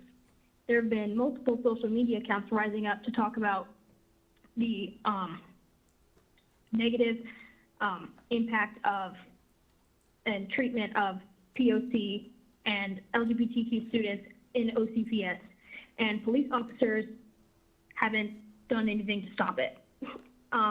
Police officers in school have done more harm than good, especially with the policing of behavior of Black and brown students. There's a reason why the school-to-prison pipeline isn't just a myth. They criminalize normal youthful behavior, and that contributes to an increased number of students in juvenile detention centers and eventually into our prisons. I've seen it myself with how the administration treats students of color more aggressively, and the amount of them that end up in ISS or even expulsion. Putting police in our schools was supposed to help combat school shootings, and that just didn't happen. As a matter of fact, the criminologists at Texas State University's ALERT program have studied responses to active shooters incidents more generally. According to ALERT's 2013 analysis of 160 incidents, lethal force from police or bystanders has brought an end to a little less than a third of active shooter rampages, but not usually in schools. In the 25 shootings in the ALERT study that targeted schools, none were brought to an end by armed staff, guards, or police officers returning fire. These shootings most commonly ended when the shooters were restrained by unarmed staff, and it would be more conducive to instead put more funding towards school nurses and psychologists. Last school year, we had a sort of mental health awareness month, and while it's important to advertise prioritizing mental health, especially for students, it's also important to have resources that can actually help them.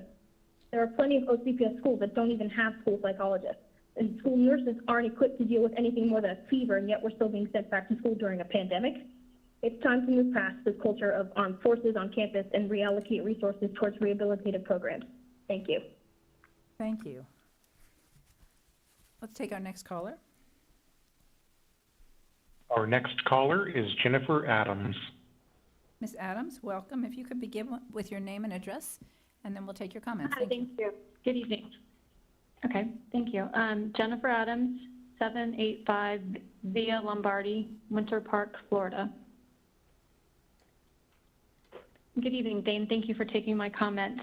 As a guardian ad litem for the Ninth Circuit, I hold I'm a bachelor's degree and a master's degree candidate in law and communication, and am part of the Court Process Committee for Orange County Domestic Violence, and am a co-chair for statewide initiatives, as well as Orange County for League of Women Voters Juvenile Justice, and a proud graduate and also state scholar athlete from Winter Park High School. I mentioned my background to provide some insight regarding my knowledge, experience, and heartfelt concern for our communities and students, as well as, most importantly, being a mother. Given the constraints from the Florida Department of Education that require schools to have a police officer, and particularly considering the crisis our state is in with this unprecedented pandemic, I would ask that the Orange County Public Schools not increase the amount of funding they're dedicating to school resource officers, policing, and other forms of criminalization of our students. Students are already more likely to be arrested for disorderly conduct in Orange County Public Schools than in Florida's other largest school districts. Orange County Public Schools contracts with 13% more student resource officers than are needed to meet the minimum state requirements. This is more than every other large school district in the state as well. With this proposed budget, Orange County Public Schools would be adding 18 more student resources officers to the district. Research and data show that youth first arrested at a young age, such as 13 and 15, are 25% more likely to drop out of high school, 20% more likely to be incarcerated, and 10 to 12% more likely to be arrested again before the age of 18. Having school resource officers at a school increases the number of students who will be involved with the justice system. Prevention and support of our children's well-being and voices are essential to their education and not being penalized and traumatized as a result. I would ask the school board to consider the following request: that Orange County Public School invest money saved from decreasing the number of officers to instead follow the alternatives outlined as part of the Safe Schools appropriation to include adding additional social workers and counselors, after-school programs, and diversion programs. That Orange County Public School prioritize the safety of students, families, teachers, and other workers during this pandemic, and invest in resources to support distance education, PPE, and other equipment to keep schools sanitized, and look to partnering with those organizations in the communities who can or do provide childcare, tutoring, extracurricular, and or other supportive services to Orange County Public School students, such as the YMCA, Boys and Girls Clubs, Orlando Science Center, and other community service providers of athletics and other extracurricular activities that add to and enhance the well-being environment of our students, teachers, and families. I thank you in advance for your consideration of and support regarding these requests. Respectfully submitted, Jennifer Adams. Thank you. Thank you, Ms. Adams. Can we take our next caller? Our next caller is Nathel Sweet. Welcome. If you could give your name and address for the record before you begin your comments, we appreciate hearing from you. Hi, my name is Nathaniel Sweet. It's like Nathaniel, like Nate. And my address is 134 East Colonial Drive, Orlando, Florida. Chairwoman Jacobs and members of the board, we are in a public health crisis, we're in an economic crisis, and we're in a policing crisis. Our families are hurting, and our students and teachers and staff are all at risk. What we need in this moment is services. We need assistance for the thousands of kids whose parents lost their jobs. We need funding for online learning for the kids at home. And if we're going to reopen schools, then we need small, safe, socially distanced classes with PPE. What we don't need in this moment is more policing or more surveillance. We are living in a social system, and by extension, a school system, that thinks that it can paper over social problems with punishment and detention. When children are hungry or hurting and they miss school or lash out in an understandable way, the only response that we've given them is suspension and arrest. Taking them out of the school, alienating them from their teachers and administrators, and setting them on a course for prison later in life. And we know which students are targeted by these policies. We know that Black students get punished the most by these practices, and we know that Latinx children and low-income children and children with disabilities get punished as well. And when we're looking at the statute provided by the MSD Commission, there are a lot of options that we can take to reduce policing in school. They don't have to be on site. They can be patrolling the perimeter. If they're armed, the arms don't have to be in the school. They can be off-site. And you could even expand it further to imagine a guardian program that focuses on behavioral health instead of arms training to, do whatever they think will prevent mass shootings, right? And so we're looking at this COVID-19 crisis, and we see that there are going to be a lot more children hurting this coming year than any year that we've seen before, and the old ways just aren't going to cut it. We have to reevaluate what we're spending our money on. We have to spend our money on mental health. We have to spend our money on resources to protect kids from COVID-19. We have to spend money to help kids get back on their feet and, not face all these problems with eviction and everything else. So I'm asking that it's time for bold leadership. We know that Tallahassee and Washington aren't on our side, but that doesn't mean that you can't be on our side too. Stand with the students and parents and teachers who want something different. End the school district contracts with police, defund the school police department, and come to the table with marginalized communities to find authentic, restorative solutions to our problems. The longer that we roll over and wait, the more that our students are going to suffer. Take the initiative, do the right thing, and join us in this fight. Thank you. Thank you, sir. We'll take our next caller. Our next caller is Suhan Brazeo. Welcome. If you can give your name and address for the record before you begin your remarks. Hi, my name is Suhan Rosario, and my address is 134 East Colonial Drive. Hi, my name is Suhan, and I'm a recent graduate from the University of Central Florida. I grew up in OCPS, and I am deeply troubled with what I currently see in the school district. Did you know that during the 2015-2016 school year, Black students made up 20% of the district's total enrollment, but accounted for 50% of the students arrested by law enforcement? I graduated in 2015, and I saw many of these trends in my own school growing up. I saw firsthand how students of color are targeted and punished harder. We do not need to add funding to policing in schools. We need to instead move those funds to COVID-related expenses to keep our students and teachers safe. Cleanliness in schools needs to be prioritized, and this alone increases the cost of keeping schools open. In addition, access to adequate mental health resources should be provided in our schools in order for students to focus on learning and for teachers to safely perform their jobs. Internet access should be prioritized. Policing should not be prioritized at this moment or ever.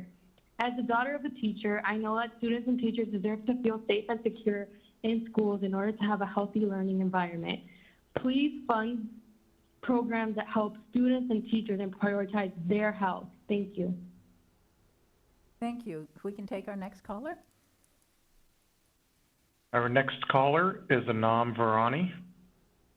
Anam, welcome, and thank you for calling. If you can give your name and address for the record, and then go forward with your comments. Hi, my name is Anam Varani. My address is 12941 Downstream Circle, Orlando, Florida. And I'll begin. Hi, my name is Anam Varani. I am a rising senior as well as the chair for Florida High School Dems, the premier high school political organization in the state, and I'm here representing the sentiment of our membership, a body of over 400 students statewide. I was upset when I found out that Orange County Public Schools District has its very own police department, and they spend over $21 million to police students. And I'm asking the board to take the steps to defund the Orange County Public School District Police Department and invest those funds in nurses, counselors, and programs like restorative justice. OCPS has the privilege to have one of the state's most diverse student populations, with minorities comprising a large part of your community. Caring about your students' well-being means committing to the well-being of your Black and brown students. We hold you responsible for perpetuating racism under systematic and institutionalized policing practices. I've seen it with my own eyes as a student. The disproportionate policing of students negatively impacts their futures. Criminalizing children for misbehaving is a cruel and irresponsible way to deal with school misconduct. It has been proven that exposure to the juvenile justice system increases the likelihood of committing crimes later in life. Furthermore, when a student is subjected to harsh disciplinary action, they are entirely stripped away from focusing on their academics. They fall behind in their schoolwork, increasing their likelihood of dropping out, which by effect also increases their chances of future involvement with law enforcement outside of school. Many times, misbehaving is nothing more than a symptom of underlying problems such as emotional trauma and abuse, domestic violence, home conflicts, unmet mental health, or special education needs, to name a few. Many times, acting out is a normal part of adolescent development. Instead of law enforcement, we need counselors that are actually available to listen and tend to students' mental needs. We need nurses, we need social workers, psychologists, a diversity and inclusion committee, better paid teachers and counselors, not police officers.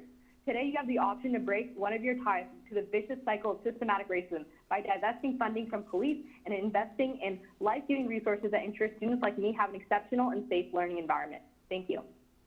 Thank you. We'll take our next caller.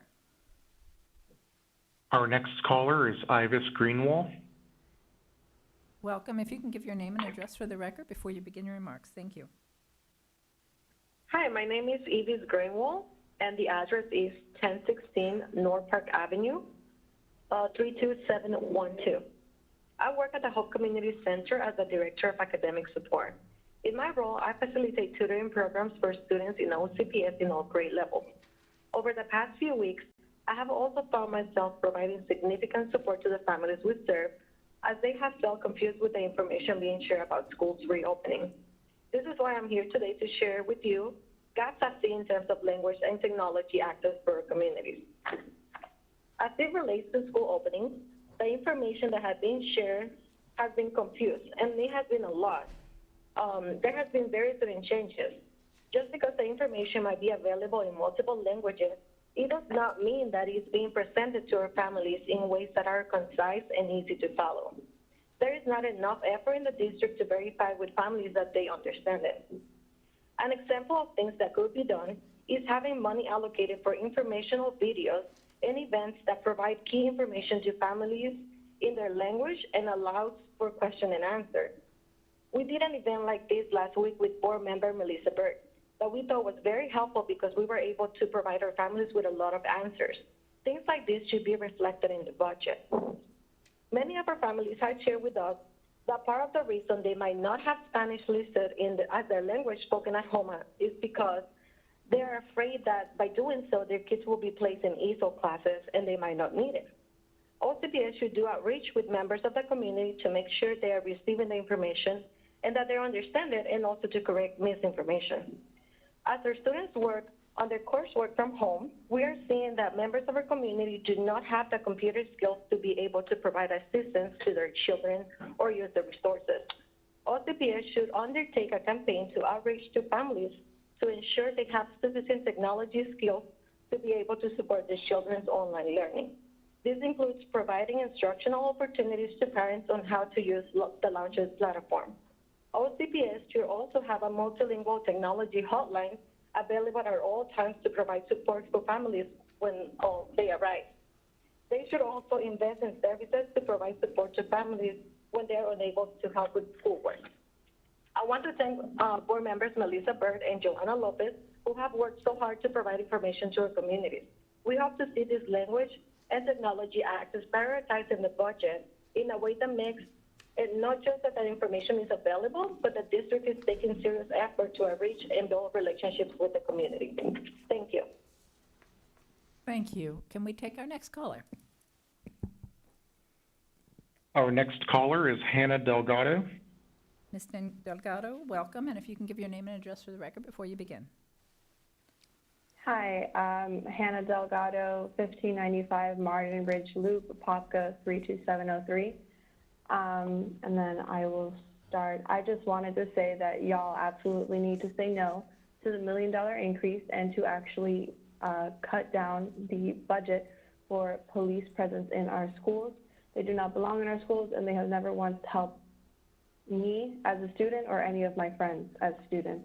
My only interactions with them have been negative, including when I was being driven to the mental hospital at age 12 in the back of a cop car and was not allowed contact with anyone. I was scolded for texting while I was on my way to be Baker-acted at the mental hospital. I needed a counselor or a caseworker, somebody who knew what they were doing to help take care of me, not a police officer with a gun on him. I have seen school police tackle children for suspecting drugs on them or that a drug deal had happened. They swear that they saw a drug deal happen, they chase them across the yard, and they tackle them. This is something I have seen with my eyes. You need to defund the police in general and defund the police in your system and refund schools. Keep them closed in public, no face-to-face education. Redirect all the money that you would use for the police to supply each child with a laptop or supply each child with Wi-Fi or supply each child with anything basic. The police have more than enough money, so you need to pay more teachers, you need to give them more supplies so they don't need to buy it themselves. You can make the school lunches free, make the breakfast free, change every meal to free. And then I also wanted to say that you should probably, I know this is probably our fault for not voting or something, but y'all should probably get some younger people on the board just to have more experience and more of a shared experience with the actual reality of it and not have people that haven't been in our system, in our school system for decades, you know? We need people that have been through it recently so that they can help with the current problems and not whatever problems that they have never had before. I also thought it was unprofessional of Dr. Gordon to be so mad over nothing, but whatever. And so thank you. Thanks. Thank you, Ms. Delgado. Let's take our next caller. Our next caller is Vanessa Keveringe. Welcome. If you can give your name and address for the record before you begin. Hi, yes, my name is Vanessa Keveringe, and the address is 130 East Colonial, Orlando. Good evening, Chairwoman and members of the board. I'm Vanessa, and I'm a lead organizer in Orange County, Florida, for Organized Florida. I represent Black, brown, and low-income parents and family members who have been protesting against police brutality and who have put their bodies on the line in this pandemic to inspire leaders like yourselves to do the right thing. We are asking for you to not increase the budget for police. We are asking for you to end your contract with the police. I want to ask y'all a couple questions, like what is it going to take to listen? What is it going to take for you to be unapologetically brave and to imagine another way other than promoting the violence that the police inflict upon our communities? Black, brown, and special needs children have the most to lose from increased police presence. The violence unleashed on our communities by the police is what drives people to the streets to protest. And you perpetuate the violence of white supremacy and racism when you continue to fund and promote increased law enforcement presence in schools. We have multiple crises right now. We have the COVID pandemic, the civil rights uprisings against police brutality, and the biggest one, I think, because it's exacerbated the other two, is a leadership crisis in this country, in the state, and in this county. In this moment, how are you leading? How are you leading in your position of power? On the website, the OCPS site, there's the saying, leading students to success. So what are you doing in your role specifically in your position to make that happen? With the money you proposed, you could pay for over 300 counselors that are so desperately needed. Florida has a mental health crisis. So how are you leading your students to success in this moment, knowing these things, knowing that we're going to have budget cuts, all these things that you talked about because of the pandemic? How are you leading students to success? Are we really going to dump more money into the police? How many more Black children have to get body slammed by the police? How many more kids have to get a record for life? How are you leading them to success? This is not what anyone deserves, and that's not leading children to success. How are we creating environments for students to learn from their mistakes instead of being marked for life with increased police presence? Why aren't we looking to address the root causes of why students get into trouble in the first place? Counties all over the state look to you and your leadership, and not making a choice, like not acting on this is a choice, and not doing the right thing is a choice. So I'm urging you to stand up in your power and your leadership and do the right thing. People are asking for you to do it. People are giving you solutions. So I'm asking you to be brave and to stand up and just do the right thing. Break OCPS's contract with the police. Lead the way. People are asking you because our children deserve better. Stand with teachers, parents, and students. Lead the way, and let's create restorative solutions together. Thank you. Ma'am. Thank you. Let's take our next caller. Our next caller is Jacob Spear. Mr. Spear, welcome, and if you can give your name and address for the record before you begin. Hello, my name is Jacob Spear. My address is 940 Daylight Circle, 32746. I'm calling to ask the board to not raise the budget of the police department, of the police and schools. It's horrifying that in a pandemic, when funds are limited, and in the midst of, as the previous callers have mentioned, a much-needed uprising for racial justice, that Orange County has decided to increase its police budget instead of decreasing it. As a former public school teacher myself, I know that police in schools intimidate and scare children, that they physically harm children, and that they traumatize them. As a teacher, I would never have felt comfortable or like I was doing the right thing by involving the police in a situation involving one of my students, knowing that put my students at an increased risk of being harmed. I'm asking that rather than increasing funding for SROs, OCPS commits to divest from these forms of discipline and just meet the minimum state requirement of having one police officer per school. My preference would be that police officers in schools were eliminated completely. I also ask that OCPS invest the money saved from decreasing the number of police officers. Invest that money in communities, in counselors and social workers, and in after-school programs, and also in COVID-related safety, to fund COVID-related safety programs. Thank you. Thank you, Mr. Spear. Can we take the next caller? I would like to apologize to our next caller. I am not going to try to pronounce their name. Okay. Is it a man or a woman? Do you know? I am not sure. Okay. Welcome to our next caller. If you could help us out by giving us your name and address for the record, and then we look forward to hearing your comments. Thanks for calling. Hello, my name is Ashutosh Jackrow. I live at 3383 Helmont Circle, 33817. And yeah, I work as the state coordinator for the Florida Student Power Network, working with students across the state of Florida, but also here in my home county, in and around Orlando.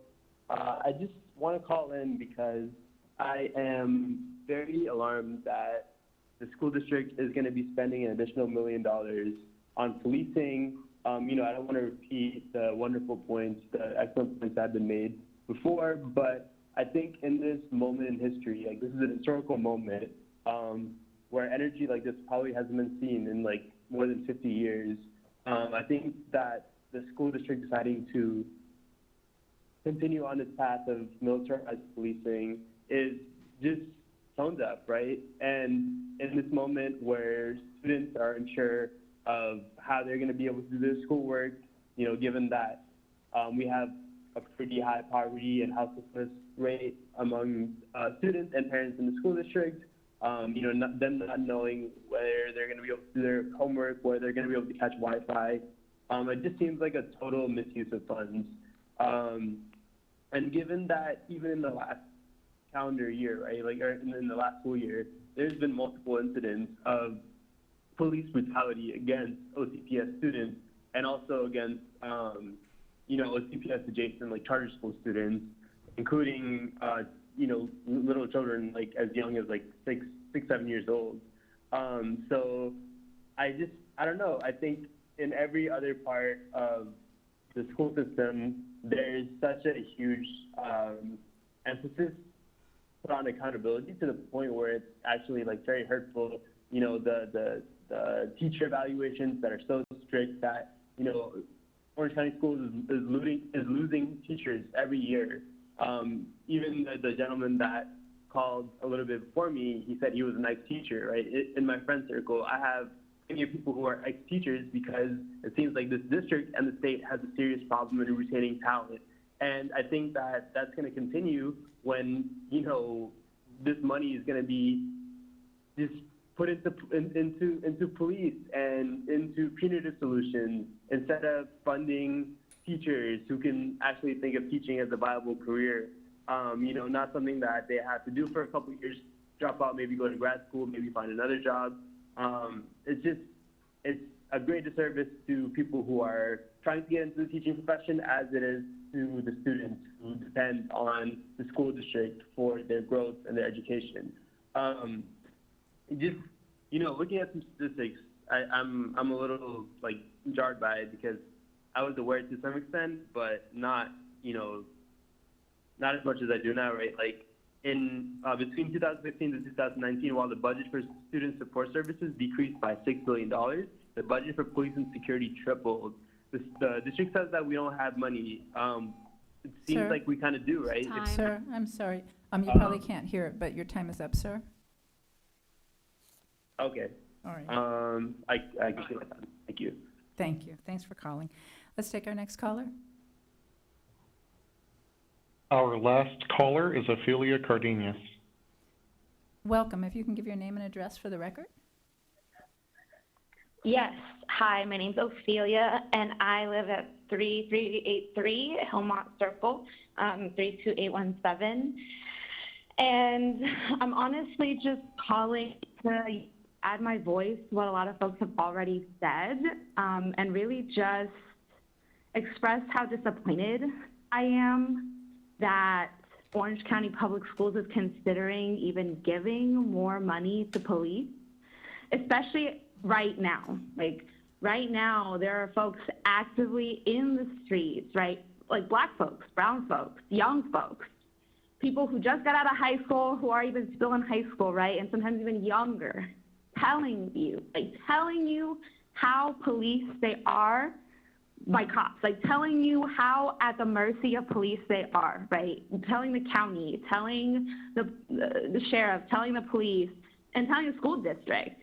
And the school district is considering even giving them more money. I do not think we should increase, and in fact, I think we should defund police in general, right? And I know that that's beyond the Orange County Public Schools' power, but what you all can do right now in response to what all of these young folks are telling you is not give them this increase, right? Cut all contracts that the school district has with law enforcement. We've seen countless examples about how these law enforcement go into Orange County Public Schools and arrest children, 6-year-olds, 14-year-olds, children. I have a cousin who told me a story of how she learned what drugs were from a cop searching her backpack for them because he suspected her of what? Being a dealer at 12 years old because she's a little brown girl. Frankly, I'm ashamed that again, we've held our contracts with them this long and that we're considering giving them more money. So I really don't think we should give them this increase, and I think we should just cut all contracts with them in general. Thank you. Thank you. All right, that concludes our last public speaker. We have a number of board members who've indicated a desire to speak. So let's go to member Vice Chair Gould first.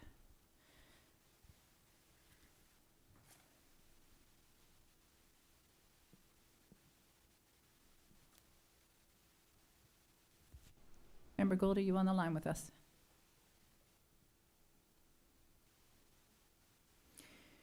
I'm sorry, I hit unmute, but it didn't, I guess I didn't hit it hard enough. My apologies.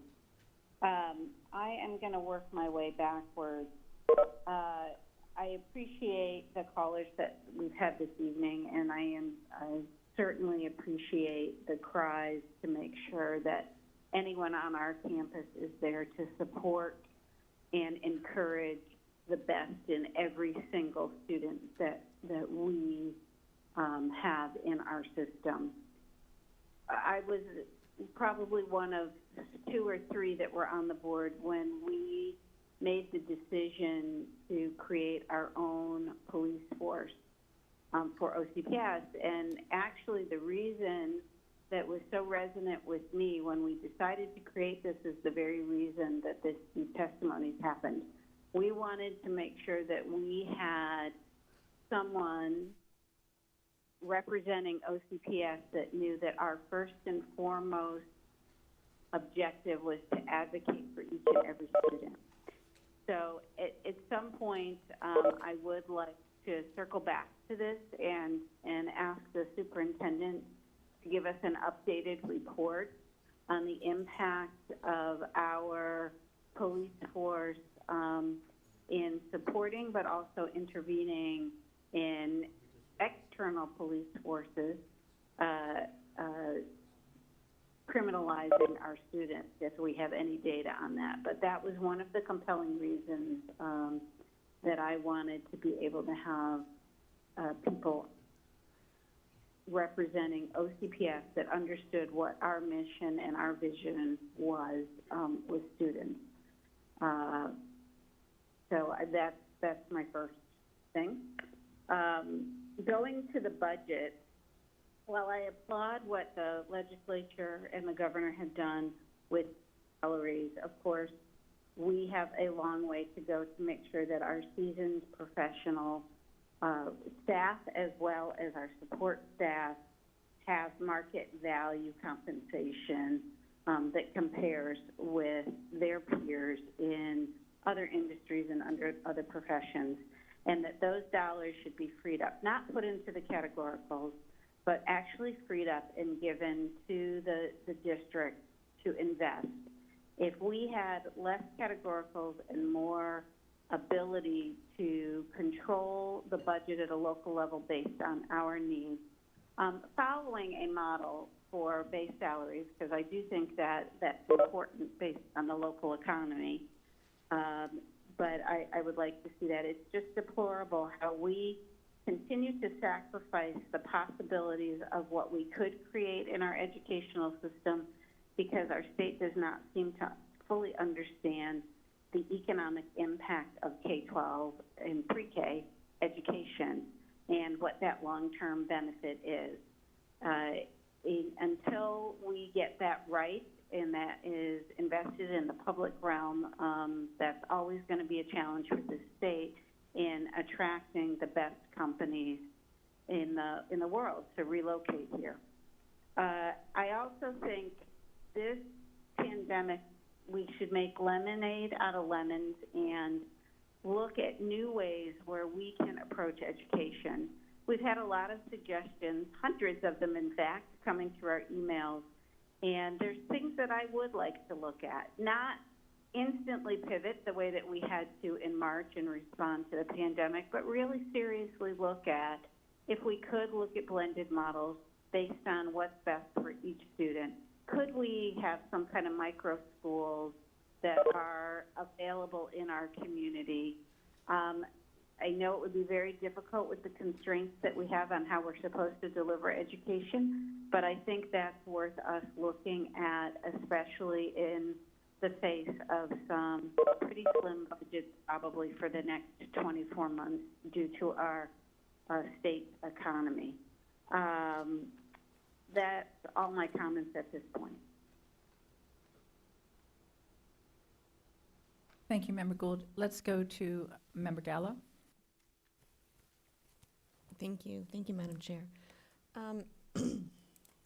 I just wanted to say thank you to all the callers that called in this evening, especially the young callers. They were so well-spoken and so eloquent, and I want you to know that we heard what you were saying. We're cognizant, and we have been cognizant of the fact that we have to make sure that our Black and brown students are protected. We don't want to see our arrest rates go up. We've been fighting the Baker Act issue for a while. Thankfully, I think here in Orange County, we're on the decline. The chair has set up a mental health committee to try to address some of the issues that these callers referenced tonight. So I want them to understand that this is on our radar. These are very important topics, and they're very important to me as a board and to my fellow board members. When it comes with police officers, the one speaker in the audience is correct. We're not required by statute to have an SRO on campus or any of our campuses, but as a board, we signed a resolution that pretty much stated that we only wanted law enforcement officers on our campuses, and the reason that we did so, and I know that Member Gould alluded to some of this, was because we felt like that was the safest environment for our students, because if we don't have an SRO on our campus, we have to have a guardian or a safety officer on our campus that will just be a layperson or anybody that goes through the training that is prescribed by the state. So it's like 140 hours, and they're on our campus, and they're on our campus with guns, and they're guns around our children. So I just want to point that out, that no system's perfect. I agree with Member Gould that we need to look in this. We did get some stats the last time members of our community called in with concerns about the SROs, and I was just actually looking at those stats. They've kind of fluctuated, and I just asked for some more numbers, and I do think that this is a discussion that we need to have. But I just want to be very clear that we have SROs on our campus because we do believe that is the safest environment for a school with someone with a gun. And if we've talked about sensitivity training with Dr. Jenkins, we need to review that. I don't want any child to feel like they're a school to pipeline statistics. That's not our goal here. We want to protect all our kids and make sure all our kids are mentally healthy, and we do need to invest in counselors, and we have done so over the years with the dollars that we've gotten from the state. So I just wanted to add that this is important to us, and we don't take it lightly. I'm also the co-chair of the Florida Coalition to Prevent Gun Violence. I've been working for many years. It was formed in the aftermath of the Pulse shooting, and I've been working many years on trying to get assault weapons and different things off the streets in the state of Florida. And so I take this very seriously. And even being the chair of that organization, we fought very hard to only allow SROs in schools because we still believe that if someone's carrying a gun on campus, it needs to be a trained law enforcement officer. So I just kind of wanted to explain my perspective and all my advocacy that I've done, but I want to say we hear you, we understand, and we will definitely look in the numbers and do what we can because that's important to us. Now, I do have questions for the budget because I know that we're here today to pass a tentative budget. And I do have a few questions, and I know that you're timing me, so I will get back into the queue and come back around because I'm not going to have time to get all these answered. My first question that I have was on the, that you answered that one. Can someone give me an examples of indirect cost? I think on slide 16, there was a indication of indirect costs, that money that we were putting that line item, and I would just like some examples on what those indirect costs are. And why you're waiting to answer that, because I'll probably only have time for one. Okay, I'm being cued. UV lighting in the HVACs, that was like $13.2 million. I haven't been able to get through all my emails. I'm working on it diligently, but I thought I did glance over an email that we got from someone that said that we don't really need to do that, or we may not need to do that because of the filters we have in place. And then the special revenue fund for food and nutrition, it's my understanding that we're going to get more dollars from the federal government to replace those dollars, so just a question on that. $669 per student, can you please explain how we're at that deficit? I know that the teacher raises are included, but I'd like some more information on that. PPE and FEMA, do we not know exactly what they will cover and what they won't cover? I know they won't cover plexiglass because I heard Dr. Griffin complain about that on a call the other night. Athletic coaches with our dollars from the millage, it says it will go to athletics. What are we doing in the case that we can't do fall sports? And I hope and pray that we can. I'm a huge football fan, but I want to ensure that our teachers won't further lose money.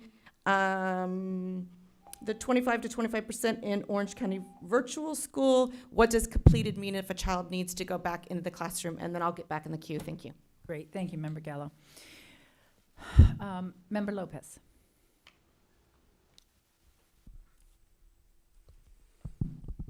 Thank you, Madam Chair. I heard one of the youth who talked used to be my student at Colonial High School, Suhan Rosario. So I'm so proud of her. She's a leader.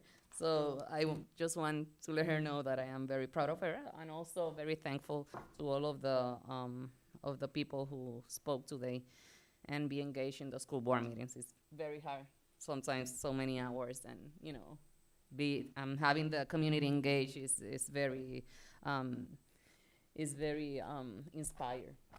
So what are the SRO's requirements to work for a school? That's one of my questions. I requested in previous school board meetings the same information, and also recommended to not have police officers in our school with a violent or racial complaints. I think that is very important to know the feedback of the SROs that we have in our schools. Now that we will be having students face-to-face, I would also like to recommend that the SROs have trainings in how to interact with youth with social emotional needs. I think that is imperative that all of our staff have that type of training, because after not having a face-to-face education since March, I think that is gonna be very challenging to everybody, even to us. And based on the budget presentation, I heard about reduction on services and programs. I would like to know which services and programs will be affected during this pandemic. And also, I know that I heard a lot of loss and reductions on dollars. I heard $15.8 million loss, reduction for OCPS of $93.3 million. But we have COVID-19 safety measures that needs to be covered.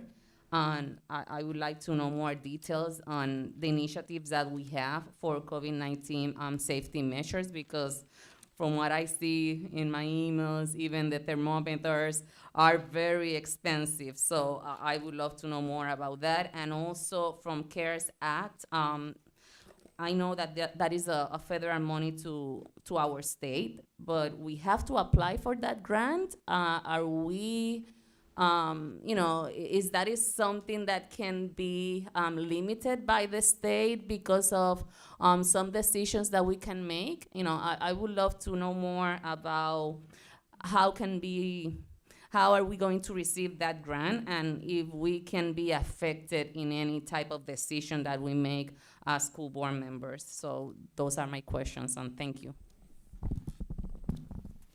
Thank you, Member Lopez. Dr. Jenkins says, I'm hearing questions.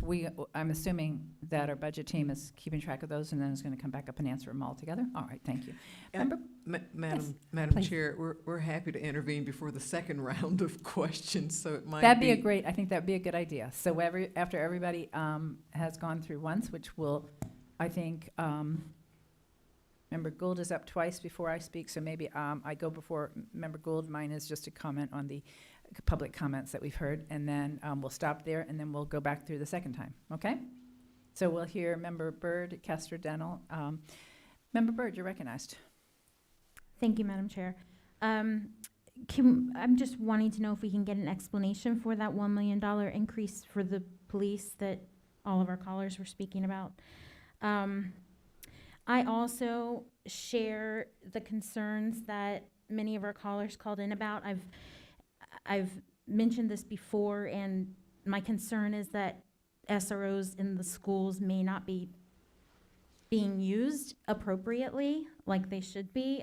They may be being called into classrooms to deal with discipline issues where they don't need to be involved in those discipline issues. So I have some concern about that as well, and I think that is a discussion that we need to have probably at a different time, since we're talking about the budget right now. But yeah, I'd like to do that. And then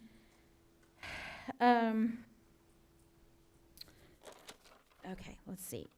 We had a caller ask about the translation services, wanting the translation in the 5 most common languages spoken for our meetings. I'm just wondering if we can find out. I know we were trying to get that at no cost through YouTube with the amount of subscribers, but I don't know if that includes other languages or if there's some way we can investigate the cost in that. I would like to get since it was brought up in all of our callers about spending on mental health and nursing and technology, if we could just get someone to point out in our budget what we are spending on those, because when I look at the instructional services summary and our budget summary, I'm seeing huge amounts of money being spent on mental health assistants, psychologists, social workers, and things like that. So if we could just have somebody address that. And I know also, I just wanted to point out in our CARES funding, and this is actually another question I have, we have the additional LPNs and health assistants in every school, which I'm thrilled about. I think that's such a great addition.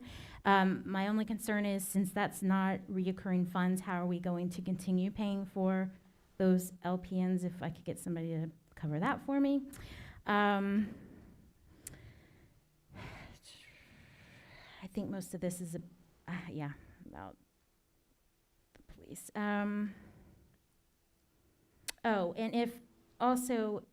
if someone could explain the issues around the funding of the police. I know that our local municipalities help with the funding, and if we were to do something else, we would have to pay for that all ourselves. If we were to not have police in our schools and have to hire outside security, we would have to pay for that all of ourselves. So if someone could just go over that. And I think that is it for me for right now. Thank you, Member Byrd. Let's go to Member Castrodano. Okay, thank you, Madam Chair. I want to thank Dale and his group for the presentation. Thank you. And I want to thank the callers for really bringing this issue to our attention. We have so much going on right now, so many other things that we're being faced with, and frankly, that really wasn't on my radar. So thank you for bringing that to our attention. And I concur with my colleagues about the need to kind of take another look at that budget allocation. And if we could get a comparison of the last couple of years with this year, and also if we could get some information about the stats of the types of arrests and the number of arrests on our school campuses. And if we could have that broken down by school and age and race and gender and the types of infractions, I think that would help us to kind of really understand across our 200 schools where we might see some areas that we need to improve on. And then I'd also like to get a little bit more information about the PPE procurement. I saw that we are spending money to get masks and hand sanitizer. And if we could get more information about the number of masks and are there going to be hand sanitizer stations in classrooms or throughout the school, just a little bit more information about how those will be used would be great. Thank you. Thank you, Member Castrodano. I wanted to take this opportunity to also echo the comments of my fellow board members on the phone calls that we received and the input that we've taken in. And I think each board member has offered up just a nugget along the way of how we got here. Vice Chair Gould, I wasn't on the board when you all created the Orange County Public Schools Police. But I do remember very well the motivation, the reasoning behind it, and it was exactly in line with what we're hearing. Making sure that the law enforcement officers that we have that are working for us understand what our mission is for our students. That has evolved over time because of state statutes that have changed to try to protect the safety of our students. But I, like my fellow board members, don't believe that the safety of our students has to come at the risk of their emotional, mental well-being or at them being unfairly targeted in our schools. There's not mutually exclusive. In fact, I would argue that in order for our children to really be safe, they need to be safe in all sense of the word. So I think that there are, and I've heard each one of you. We haven't actually talked as a board, but I heard your comments, Member Lopez, and I realize this reflects conversations I've had with the superintendent. And Member Byrd, your questions and comments. I mean, each of us, I think so much alike on this. One of the things that is important to me is that law enforcement is never to be called in on discipline unless there is a very real indication that there is a criminal action that has taken place. And yet, our teachers and our counselors and our principals know that rule, but do we know that that's how our law enforcement are being used? And are there exceptions to the rule? And I fear that there are. And I'm not sure that our law enforcement officers know, when we've brought them in as an SRO, what their limits are. I'm not sure necessarily that our police chiefs, maybe they are. I'm fairly new, as most of you are. But I think it's extremely important that our law enforcement officers, they're ours, but they're not ours, you know what I mean? But the ones that are in our schools are there with the right mission, with the right understanding, and with those boundaries, that they should never be called in to just help a disciplinary issue unless we believe there's a gun or there's a real case of drugs or something taking place that requires them to be there. They're not disciplinary agents, and they should never act that way. Again, I'm not sure that that happens very often, but if it happens once, it's too often. And based on what we heard from some of the callers, I think it's our responsibility to ask those tough questions. I also know that the reality is that we have to have a certain number of people on our campuses with guns to defend our kids from outsiders. This is about defending and protecting our kids, not intimidating and attacking our kids. And I think for a district our size, if you just look at our roughly 200 schools, that I don't think that we could, if we wanted to have our own staff, I don't think that we could effectively staff that kind of personnel and have the backup. So I think that the way that we need to do it to be consistent with the law is to have these relationships, but I think there needs to be parameters around the relationships.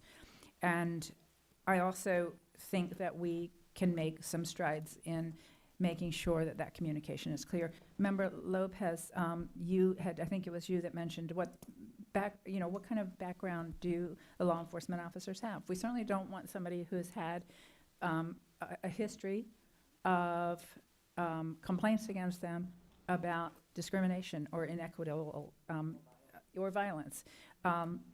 So I think there are areas that we can work to improve. I very much wanted to know the question, what's the $1 million? Is that because we've added a couple of new schools? Is that a cost increase? I don't think that we're expanding and increasing the role of law enforcement in our schools right now, so I'm curious what that is. So most of you all answered a lot of the questions, but I do, for the benefit of the public and our staff here, the superintendent, I always say this, we can all have our individual thoughts, but until we come together as a board and talk together, we can't really decide what policy we need to move forward on. So I think this is a great conversation. I want to thank all of our callers, our speaker here was present, that helped to make sure our callers got through so that we could have this conversation as a starting point of discussion.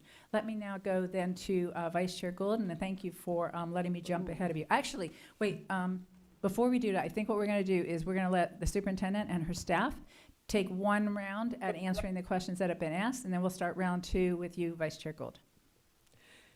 Thank you, Madam Chair. Let me speak to a couple of issues, and then our CFO, Mr. Kelly, will follow up as he tracks those questions that I have not covered. Let me start out with speaking about our police officers. I mentioned to the chair that I was going to be meeting with all of our local police chiefs when they have their monthly meetings. Our own Chief Holmes invited me, and I had a chance to speak with them. They assured me they have not just a single screening, but double screening and application process for those officers who are cleared to be SROs. They also are aware that they need to protect the image, that they are not brought in on discipline cases. I assured them we would remind our administrators and that they should certainly encourage their SROs to refuse entrance into regular discipline meetings as well if there's no criminal activity. We have a pilot program getting ready to kick off at one of our high schools where the police department are going to participate in a mentoring program for young men who need role models and mentors. It's called Save Our Sons. Going to look at having that replicated in additional schools as well. I appreciate the comments made earlier. I had a note here that if we didn't have police officers, we would have to have guardians. I believe Member Gallo mentioned that, so I don't need to cover that. The cost is significant. We are currently, most of our increase, we had a 2-year contract with our law enforcement agencies. Those who've been on the board longer may recall there's been concern for some time that we're only paying about 50% of the cost of those SROs, and so we actually try to go up, increase those costs.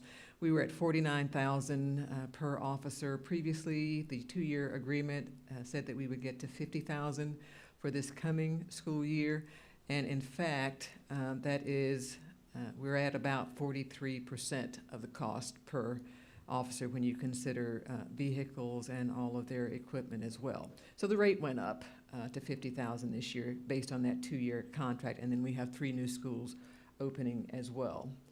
We'll get you additional information. We can perhaps have a work session. I believe our civil citations actually improved. We do have indication that our arrests are down, in fact, significantly, but we can confirm that information and provide it for the board at another time. Heard a speaker also mention, and someone brought up the CARES Act money. I wish, my heart goes out to so many in our community that are unemployed, whose families are struggling, our children whose families are dealing with homelessness. Our CARES Act money is categorical with limited expenditure, so we couldn't use our CARES Act money as much as we might like to help with income and housing for our families that are struggling. Those resources would be through the county government typically, but we are not allowed to use our CARES Act funding in that particular manner. I absolutely wish that we could, because my heart goes out to those families. We know what unemployment issues our families are dealing with. It has skyrocketed in our community. Let me speak to, I'll let Mr. Kelly speak to indirect costs. UV lighting, that is one method. If you read Mr. Morris's email, those schools that were built after a certain date, those buildings that were built after a certain date, 2014, I believe, are the schools that we would have to deal with UV lighting, trying to have some impact on the HVAC systems only in those schools. In the other schools, there is technology in place, those more modernly built schools, that you would not need to add the UV lighting. So the dollars reflected for our CARES Act money are only for those schools that were built before technology was in place that would create cleaning the air as it is circulated. PPE is covered we have PPE both for our students and for our employees. Gloves, hand sanitizers, face masks are all covered. Athletic stipends for coaches have not been negatively impacted. When I get to my report later on, we'll give you an update on athletics. But nothing, the additional support mentioned in our CARES Act money is because if our students compete, they will need to pay for referees, they will need to pay for transportation, and they won't have gate money if we don't have sufficient programs in place to replace the gate money. Then we need to be able to supplement those programs if indeed they are allowed to compete. SRO requirements, I already mentioned that. We also, Member Lopez, we also talked about additional training for social emotional support. Reductions during the pandemic, Mr. Kelly can speak more to. What we had, Member Lopez, was specifically from a consultant that we use that looks at our budget dollars. The concern is that because Florida is going to suffer an impact economically, because places like Disney and Universal will not be paying as large amount of taxes that they have in the past, the predictions are significant that by January there will be a need to decrease or ask for districts to take a smaller allotment of funding because the funds won't be there. Now, there are a couple of things that could take place. Number one, the state can use part of its rainy day fund.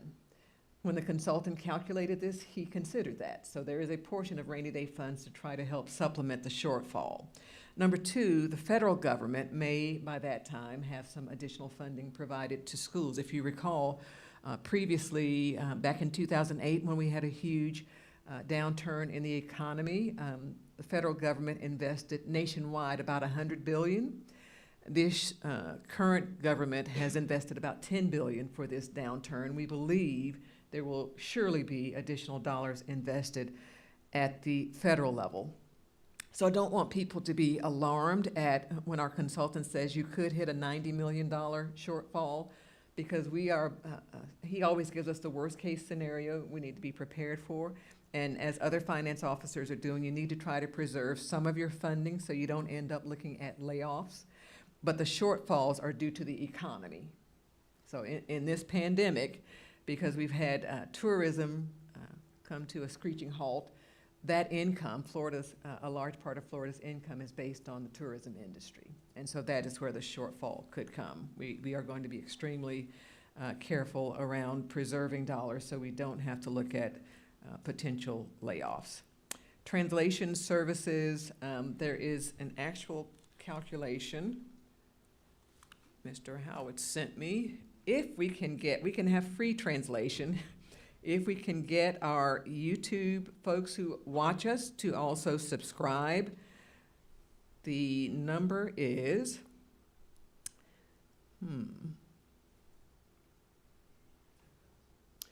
So if we can get enough subscribers, we can actually have some free translation. 10,000, no, we'll need about $10,000 to, Mr. Howard, come to the microphone. Yeah, 10,000, so just transcribing is about $83 to $110 per hour. Equipment needed is about another $10,000 and $48,000. It's 10,000 to 48,000 cost in equipment, depending on, and then the hourly rate is the $83 to $110. But the subscriber, if we get 10,000 subscribers on YouTube, which we're at about 9,060, so we're close. So if anyone out there hasn't subscribed, please subscribe, and we will Tell have them how they free- do that while they're watching. So you just click the subscribe button on your YouTube channel, and that will sign you up. And if we get to 10,000, that'll give us English closed captioning on the YouTube channel. Now, I do want to remind that English closed captioning is available on Orange TV all the time, and they actually play and broadcast our board meetings. So in English, it's available, and we will be checking on other languages and what the cost would be to do that. So it does increase significantly in order to offer it beyond English into up to the 5 languages. Thank you, Mr. Howard. Let me speak to nursing in particular. It was brought up, I believe, by Member Gould some time back. We had a calculation that was not quite as expensive. We believe we need both someone for the well clinic, which would be our SHAWs, our school health assistants, and then LPNs in schools that do not currently have RNs or LPNs, so that every school would have both a school health assistant and an LPN or an RN. Talked to some of my friends in healthcare, and they indicated LPNs, Member Gould will be happy to know, should be easier to come by than RNs. Their shortages and their demand is around registered nurses. So LPNs we may be able to find more readily in this community. While I know that would be a recurring cost, I believe it is important for this year, as we're dealing with the pandemic, that we provide that resource in our schools and then have to consider what we would do going forward. I did not want to pass up an opportunity with this CARES Act funding to have actual medical professionals on our campuses, realizing that we'll have to do something more creative in the future. Let me see, and then Mr. Kelly. All right, let me hit a couple questions that I still had on my list. You did great. You answered a lot of them, so you made my job easier, I think. But I did want to mention, go back to the indirect cost. That is a standard federal rate that we charge for the CARES Act. I think our current rate for this year is 5.1%. This is limited to 5%, but that's to help cover our overhead, because with the CARES Act, we have to share those dollars with the private schools as well as the charter schools. There's a lot of legwork that has to happen in order to make that happen in administration. We have to do it for all. We have to collect all the stuff from the private schools as well as charter schools, and then as well as our own stuff. So it's standard within most of your federal grants, you're allowed to collect an indirect cost rate, which helps reimburse us for our overhead. So that's what that amount was in the as part of the CARES. All right. There's also a question on the federal dollars. Yeah, our budget currently shows the food service budget. That is what's in our special revenue at this point, and as standard, we amend in other federal grants throughout the year. It's standard. It comes before you routinely on a relative like a monthly basis, or even twice a month. You'll see the new grants, and so you'll see it as well for the CARES Act. It'll come through as a grant. So that's how those dollars will fold into the budget. They don't come into the general fund. They're separate. They're in a separate budget, as well as when we also talk about federal dollars and some of the shortfalls, you know, our state's experiencing as well as others. There is a potential, you know, for federal dollars. We've been keeping our eye on it. You know, at the federal level, you know, we heard about the HEROES Act. That was one thing was bantered around, and now they're talking about a HEALS Act. I think that's coming from the Senate side. The other one's from the House side. Quite a distance apart, but both of them have some substantial dollars. So I mean, hopefully something will happen. See, since at least both have money on the table, something will hopefully come. But we'll just have to keep an eye on that. I mean, we really can't bank on that at this point because nothing's been approved. But that's kind of what I can tell you on the federal dollars. When it comes to FEMA, how FEMA is treating us for this pandemic is different. This is a different program than we've had in the past, like we did for hurricanes. I mean, hurricanes we've experienced numerous times. We kind of know how that works. We're getting different information from different people we talk to within the office relative to how that's going to work, what actually qualifies. I mean, it's very limited as far as schools go, but we thought initially PPE was going to be covered, but then we've gotten some other information, as well as I've talked to some of my other finance officers, and they're getting different information where they're saying, no, we're not, that won't qualify. So it's still kind of up in the air. We're working that, hoping that we will be able to get some recovery. Those dollars we're currently expending out of our general fund, because you can't double dip. You can't put them in CARES and then get FEMA money. So you want to do them out of your operational dollars, and hopefully we will get that. We'll continue to pursue that. But that's kind of where we are in FEMA. Hopefully we'll have good news down the road to say, hey, at least we got this portion back. And FEMA reimburses you for it's 87.5% on the dollar, so you don't get a full amount. It's really 75 from the feds, 12.5 from the state level, so you're left with that 12.5%. You always have to pay on your own with those reimbursements. When it comes to virtual, I think it was a question on the virtual kids as far as what they earn and then coming back into the school. The state has been not necessarily real explicit on how they're trying to, in some respects, hold us harmless, but then they're not.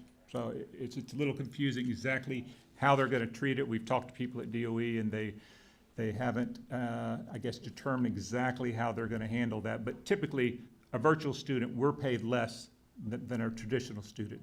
And typically, we don't get class-size dollars for those students. We don't get transportation dollars because we're not transporting those kids. So there are dollars you don't get if you're a virtual student, and that's the way it's been for years.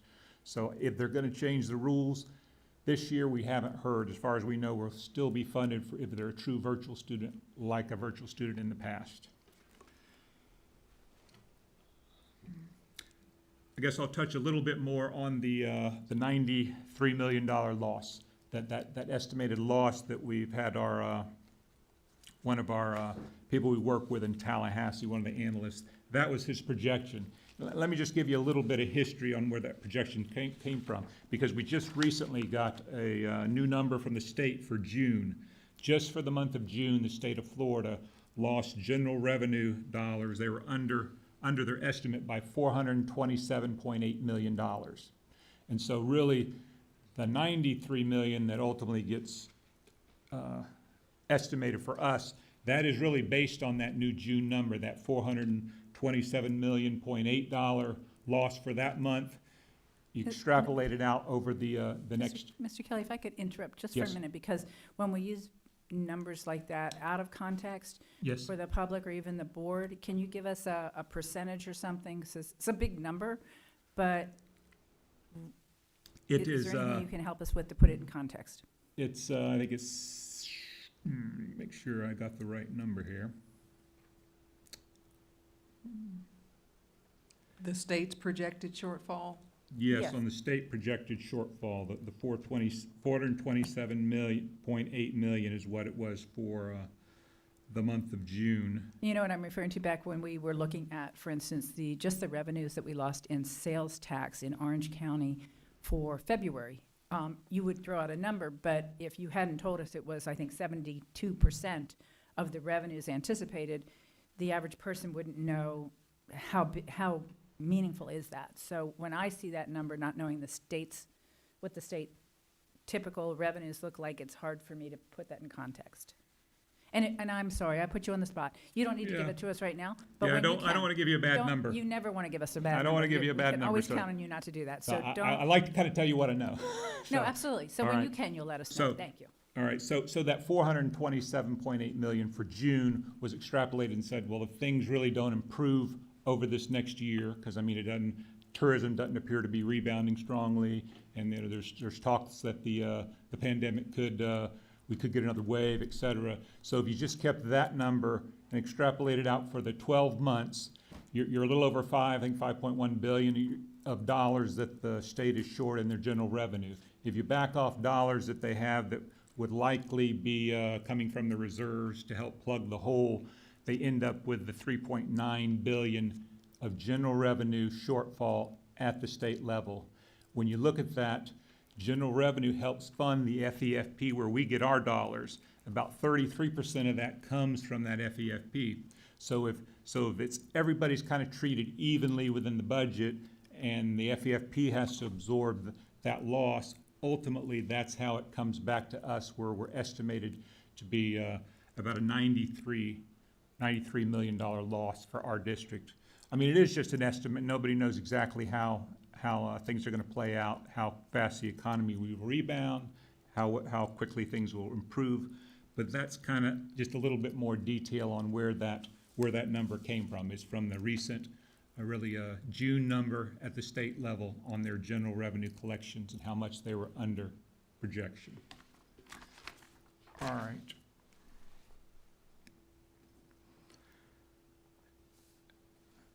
Superintendent got that one too, so that's good. All right, in regard to some additional detail on the mental health and technology, I think Member Byrd had asked about that. We can get you those further details and probably go over that with you on your budget, because there's different places within the budget that those dollars are slotted, and we can go through that with you and show you those.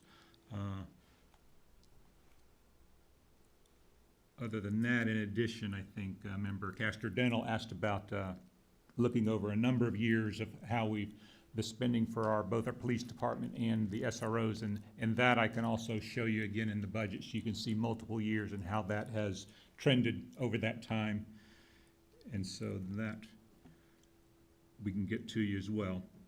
I believe that covers everything, if I'm not mistaken.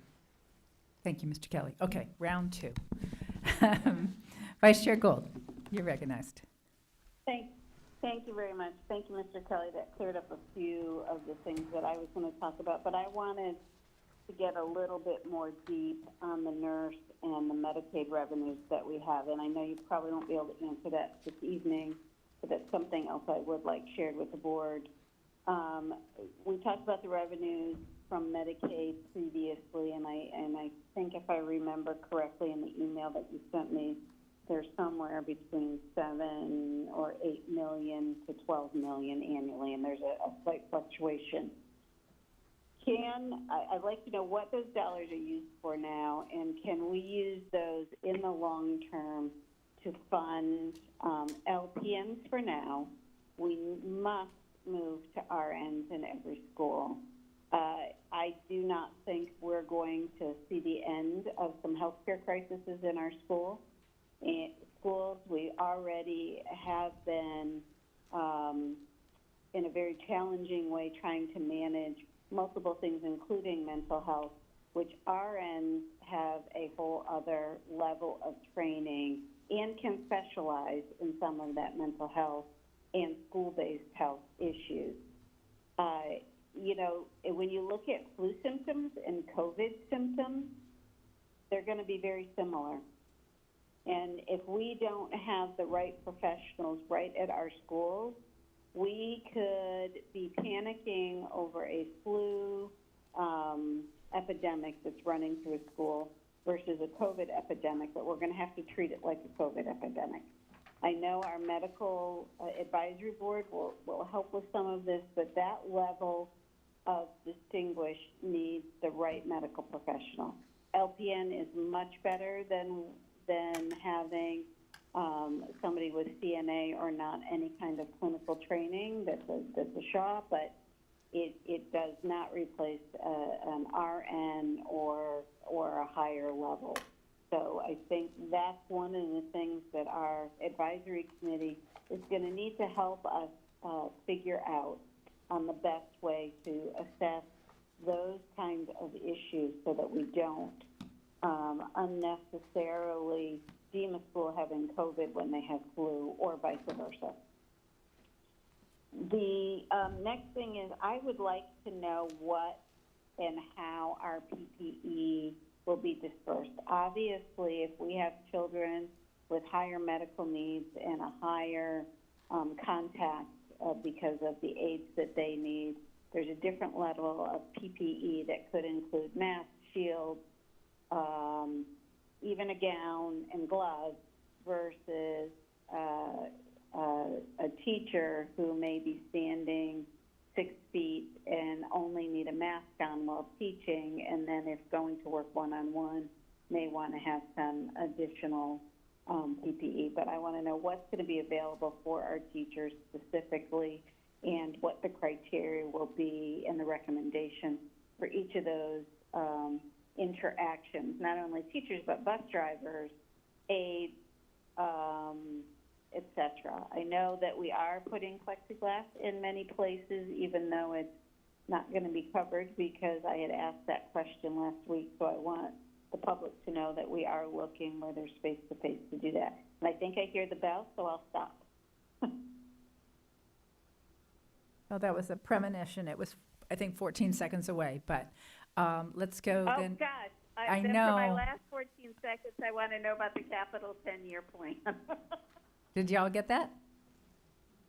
Say it again. The capital what? The 10-year plan. That's what I thought, and how 10-year we're plan. going to reevaluate that. Yep. Okay. All right, let's go to Member Gallo. Member Gallo? Thank you, Madam Chair. And I agree with Member Gould about the RNs in every school. I've been getting quite a bit of text messages and emails about having RNs and the need for us to have RNs in school, especially with the mental health issue that we're having. But I just want to make sure I understood it correctly. So this upcoming year, we're going to use CARES dollars to put an LPN or an RN in every school in the district along with a health assistant. So we'll have funding for 2. Dr. Jenkins, sorry. David, thank you for being here. All right, see you soon. Thank you. Okay. Super. What Thank was you. the question Thanks, again? David. I'm sorry. That there'll be an LPN or RN along with a health assistant in every single school? Is that what I heard you say? That's correct. Okay, Yeah, thank you. that's what took the number up considerably. What we first calculated was an LPN replacing the school health assistant. I don't want anybody looking at a layoff such as our school health assistants. And because we're going to have we have to have 2 designated areas. We have to have both for well children who are just coming in for medication or a scrape on the playground, and someone who is looking after those children who have symptoms that could be COVID related. And so we need both of those in each school. Wonderful, thank you. And then my question around OCVS was really, and I appreciate what Mr. Kelly, on the information he gave us, but it was around the students that go into Orange County Virtual School, really elementary students is the ones I'm worried about. What happens praying that the numbers get better, and the second semester they want to come back to in-person school? Do we lose funding for them altogether because they didn't complete a year? How does it work for elementary students? That was my question. Then I'll give you my next question, then I'll be done, I think. And then the family empowerment scholarships. So we're looking at increasing it by, I don't know, 500 students. So I was just curious as to how we received that calculation. And then with our internal service fund, our insurance fund, are we looking into anything like, I forget what it's called now, but to ensure that we don't lose further dollars from COVID, because we could have a lot of employees hit by COVID that are going to be on long-term care or ventilators for up to 3 weeks or a month in the hospital that could drain our insurance. So I didn't know, loss gap insurance, that's what I was looking for. I didn't know if we had any plans that it might be more prudent at this time to look into that, where in years past it didn't. So that was my only other question. Thank you, Madam Chair. Thank you, Member Gallo. We're going to do like last time and go back through a round, right? Dr. Jenkins? Okay. Member Byrd, you're recognized. Thank you, Madam Chair. I was just wondering if Mr. Kelly could give a quick rundown of the reserves like you gave me, because I get a lot of emails about these big reserves that we have and why we are not using them. So you gave me a nice rundown about that, so I was just wondering if you could give everyone else that. Also, I want to just go over one more time about the technology for students, because that keeps getting brought up. That got brought up with a lot of our callers, that we need to invest in technology for students, and we are investing. Right here in our CARES money, it says $8.1 million was to order the remaining cohort 8 devices, so every student in Orange County Public Schools will have access to a device this year. And I just want to get I know we have hotspots for them available too for children that don't have Wi-Fi access at home, but I just want to clarify about where those are, how families can get those. And also, I would like to know, are those something that are those donated to us, or do we buy those? And then I would just like to know a little bit more about the contracted custodial services that's in our CARES Act money that we have listed there. I'd like to know what that entails. That's it. All right, that is, at this point, this is the last board member that has questions at this moment, so let's take some answers. Okay, very good. So I would agree that we would love to have RNs, as Member Gould mentioned. We are currently, actually, I don't want anyone to think that we have excess Medicaid dollars. The question would be around whether or not we could bill for additional Medicaid dollars. We'll certainly look into that. I think we also have to be cognizant that in this community and during this pandemic, RNs are going to be harder to come by. In fact, I will have a bit of a falling out with some of my friends who lead our major healthcare organizations, because they are bringing in nurses, RNs from out of state. And so I want to be very careful that we not somehow have an unintended consequence of robbing healthcare organizations of RNs while they are trying to import them. But certainly would love to see a day where we could all have enough registered nurses. Certainly want to give a shout out to our program at Jones that's going to help push more and more of our young people into the nursing profession. They will be LPNs by the time they graduate, and then they need to go on to Valencia or UCF and become RNs. So we've got to continue feeding that pipeline. PPE materials are dispersed at the school level. We are buying them centrally and then dispersing them to the school level. When it comes to ESE programs, we have special indications in those areas. Dr. Schuler and her team will make sure gloves and gowns go to those individuals.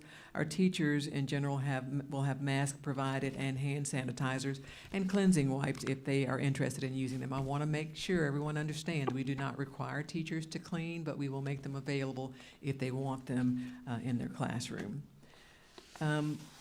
Orange County Virtual Schools, so those are semester units. So if families and students complete course completion of a semester, we will get credit for that funding. It's just not going to be at as high a level as those students that we transport, et cetera, as Mr. Kelly mentioned.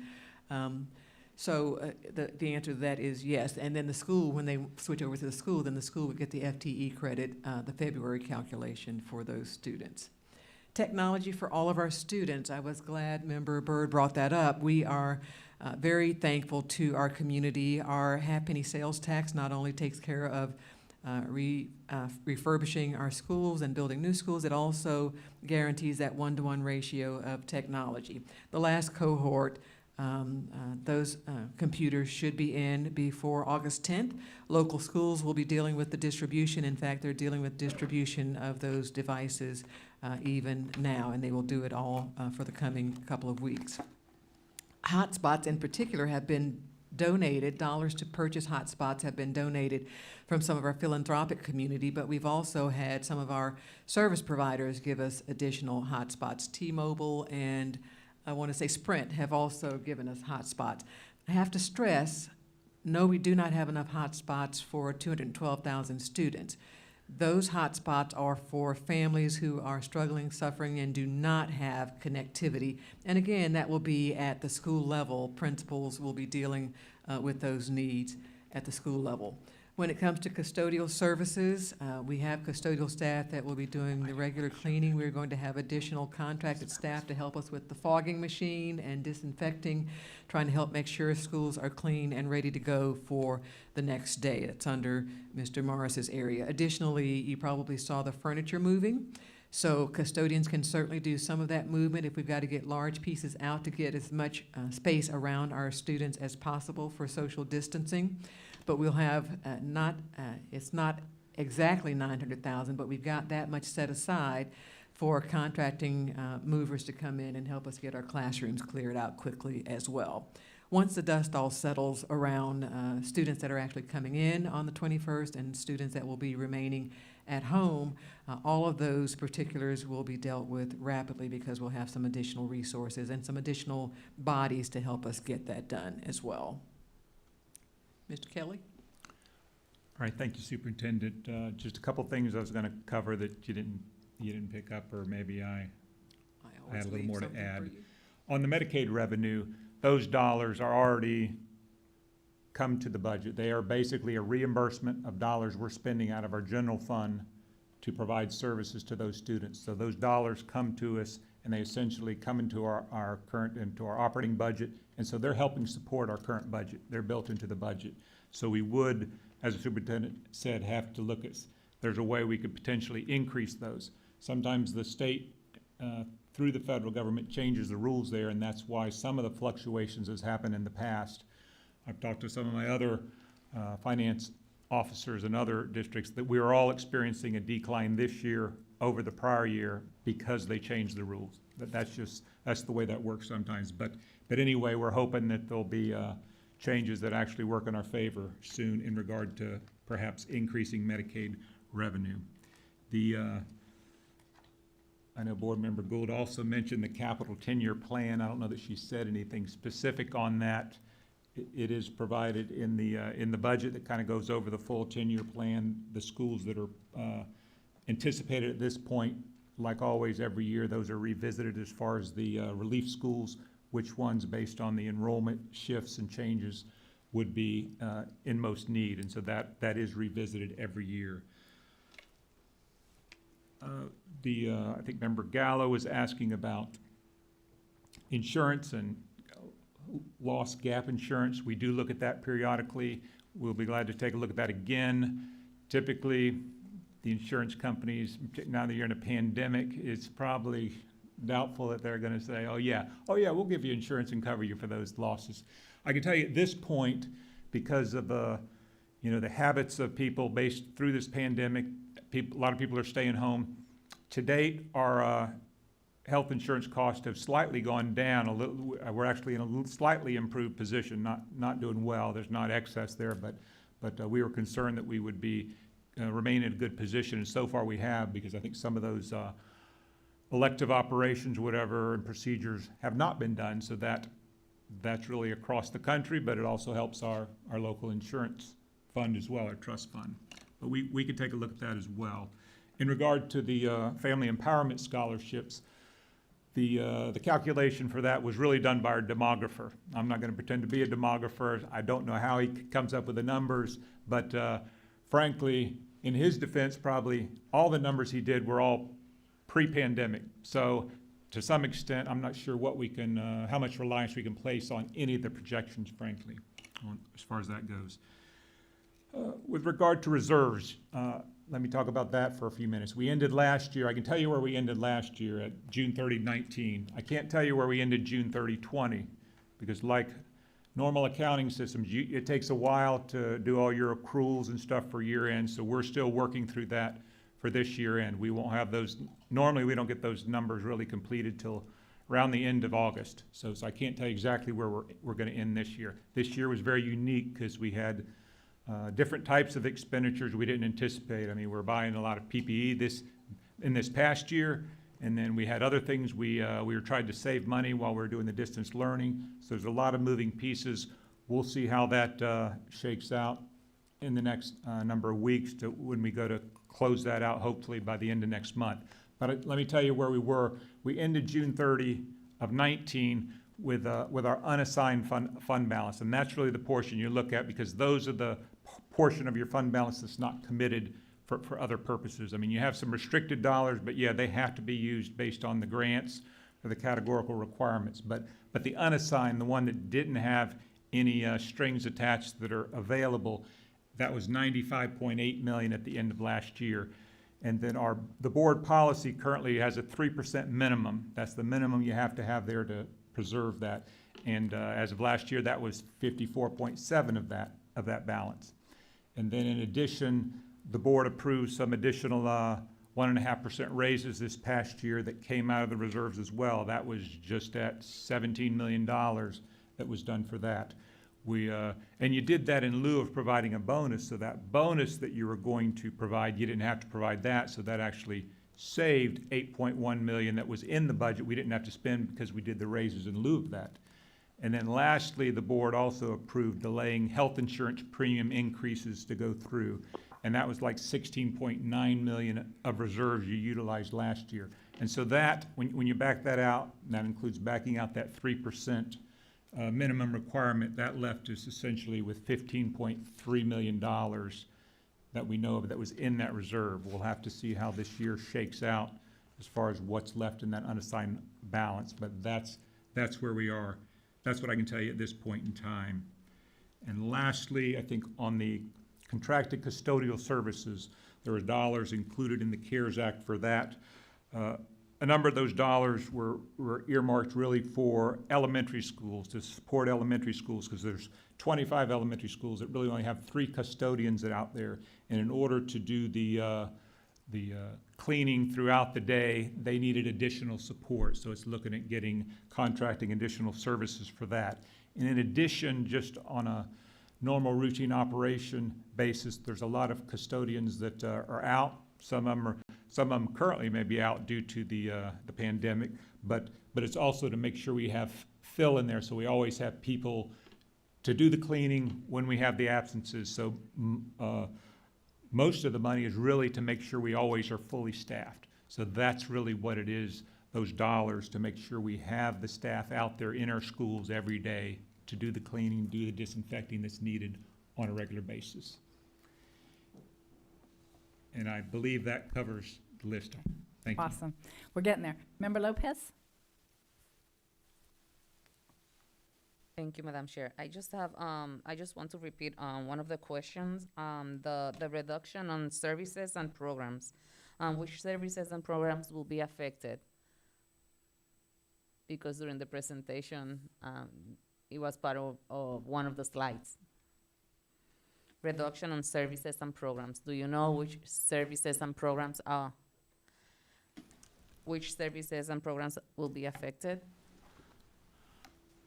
In one of the slides. I'm sorry, Member Lopez, you mean if we have a shortfall? Yes, but, Yeah. yeah, but do we know which services are gonna be impacted or not? No, not at this time. That would be something we'd have to bring back to the board if we had to cut the budget. Okay, thank you. All right, thank you. Mr. Kelly, I have one question. I don't think you can answer it right now, but I would be curious, and it doesn't affect my vote in any way on this, but I would be curious what other districts, what the other, maybe, there's 67 districts, but the large districts, what they're doing in terms of reserves. I will say that in this environment, our reserves make me very nervous. I'm sure they make you very nervous. And I know in Orange County, we would typically try to maintain 7% reserves. So I don't know if that's just difference between schools and counties, if you have any sense of that. It's probably a little different. I have a sense that often some of our school districts, whether it's by choice or not, they run a little leaner than a county. So oftentimes it's less, but I could pull some numbers off the top of my head. They may be all right, but I think Seminole had a 10%, of unassigned fund balance, if I recall. I hope that they don't dispute that, but. Well, that's what you recall, so we'll take it. That's what I but it might not recall. be right. I think Miami-Dade was quite thin on their reserves. I think they were down probably between 3% and 5%. But and I recall the finance officer down there telling me, with their CARES money, I think they were trying to preserve 80% of that to help with shortfalls. I remember he gave me that number. I know Broward, another large district down south, was also trying to preserve most all of their CARES money just to deal with the shortfall. Those were some of the large districts I talked to periodically, and that's kind of some of what they're talking about. But as far as what their specific reserves are, it's kind of hard for me to remember all those. No numbers. problem. Okay. Again, I wasn't sure that you would have that on the top of your head, but I do know we are really, really heading into extremely uncharted territory. And so I would take as conservative a possible approach that we could towards our budget at this point. So we have no further comments. We are poised to take up action on this. I think we need two separate motions. I'm sorry. Vice Chair? Acting Vice Chair, you're recognized. Yes, sorry. I just wanted to clarify for Mr. Kelly what I'd be looking for as we move the budget process forward. It doesn't have to be tonight. I know he's going to be continuing to do analytics, but on that 10-year capital, because not only the state budget, but our local revenues will affect that half-penny sales tax so much. What will that look like, and how will it impact our capital? Also, as we work through the impact fee schedule. So some of this can't be answered now, but before we get to that September time frame, we should try to look at what that looks like in going forward and how we can plan for that over the next 5 to 6 years. Thank you. Mr. Kelly? Thank you, Chair.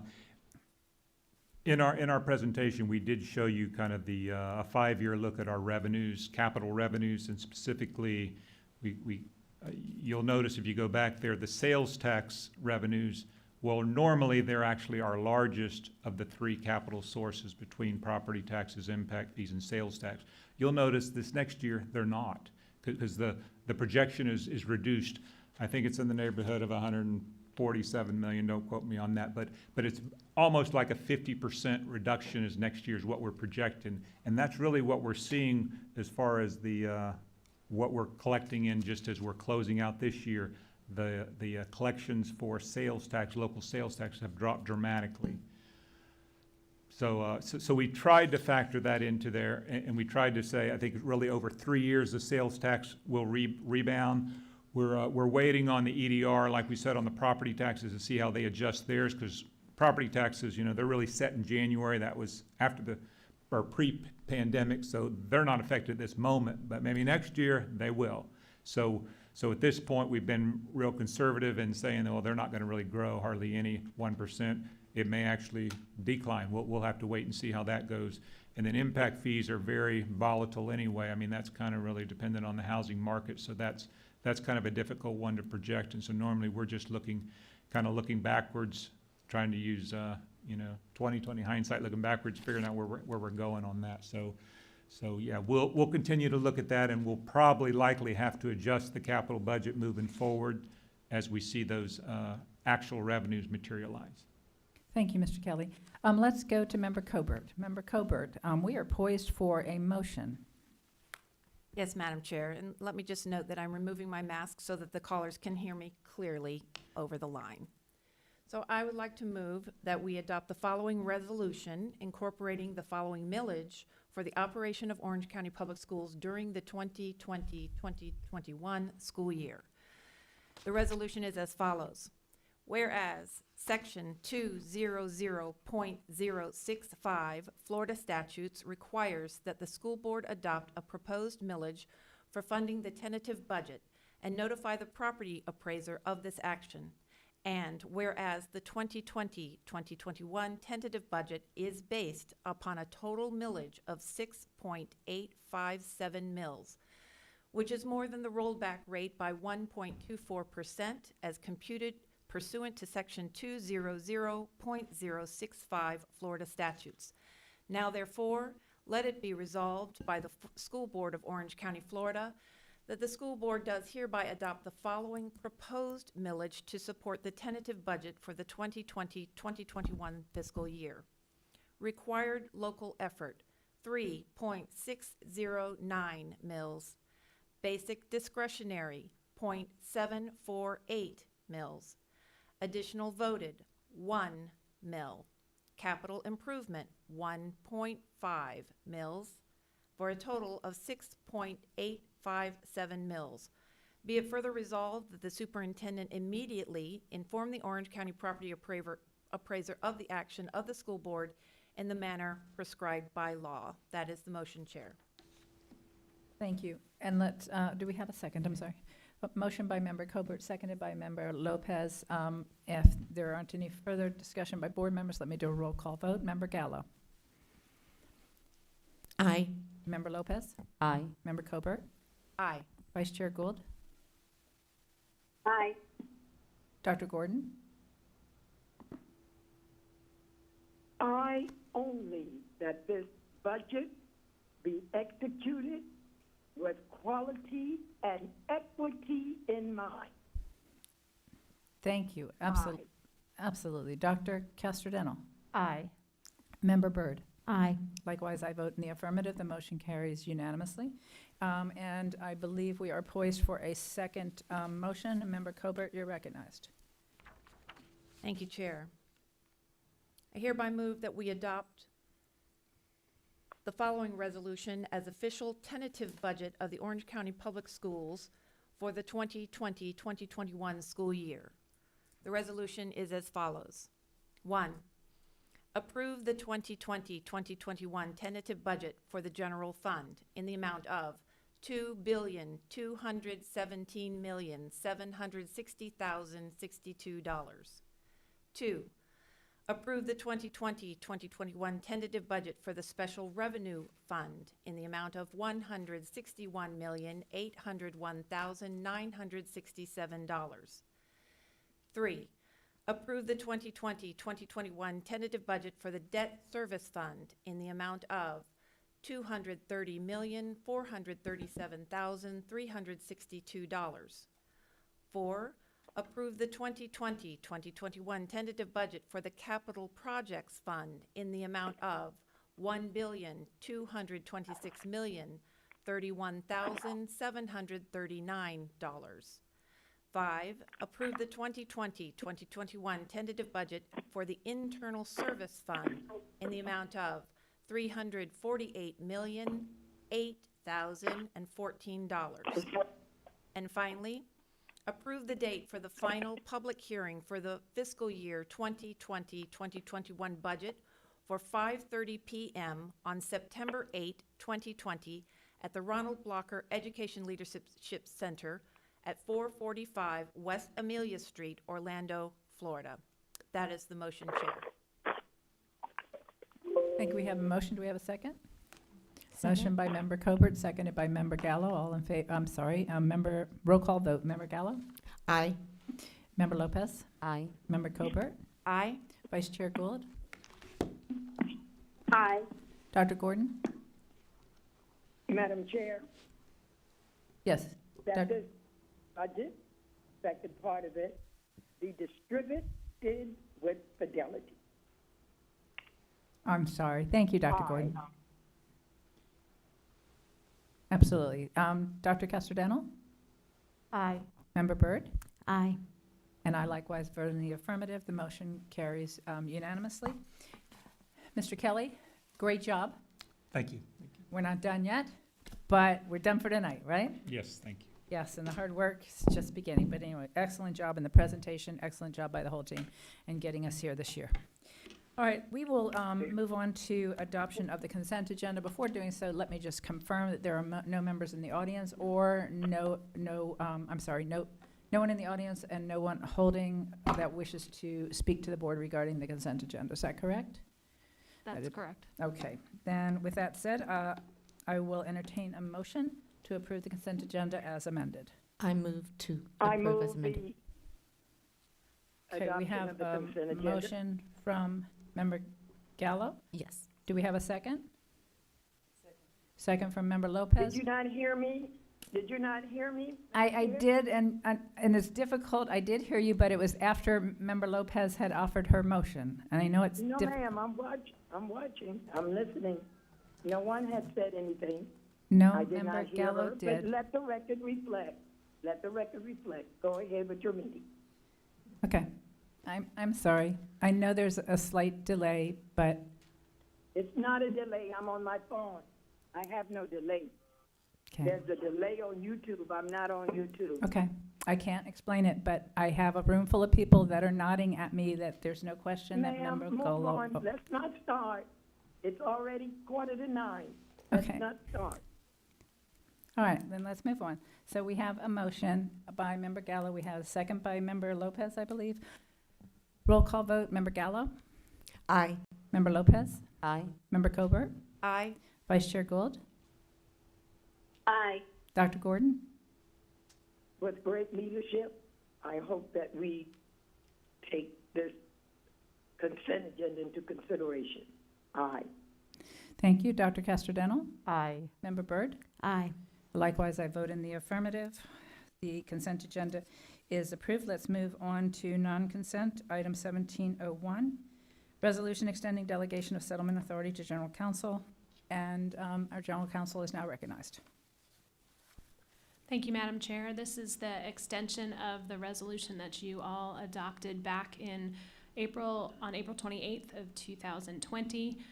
It essentially extends the authority to myself, the superintendent, and risk management to authorize settlement agreements up to the sovereign immunity limits. Thank you. If there's not further discussion necessary on this item, is there a motion? Member Gallo? I'm sorry, Member Gallo wants to discuss this before we vote, before we take up action. Member Gallo, you recognized? Thank you, Madam Chair.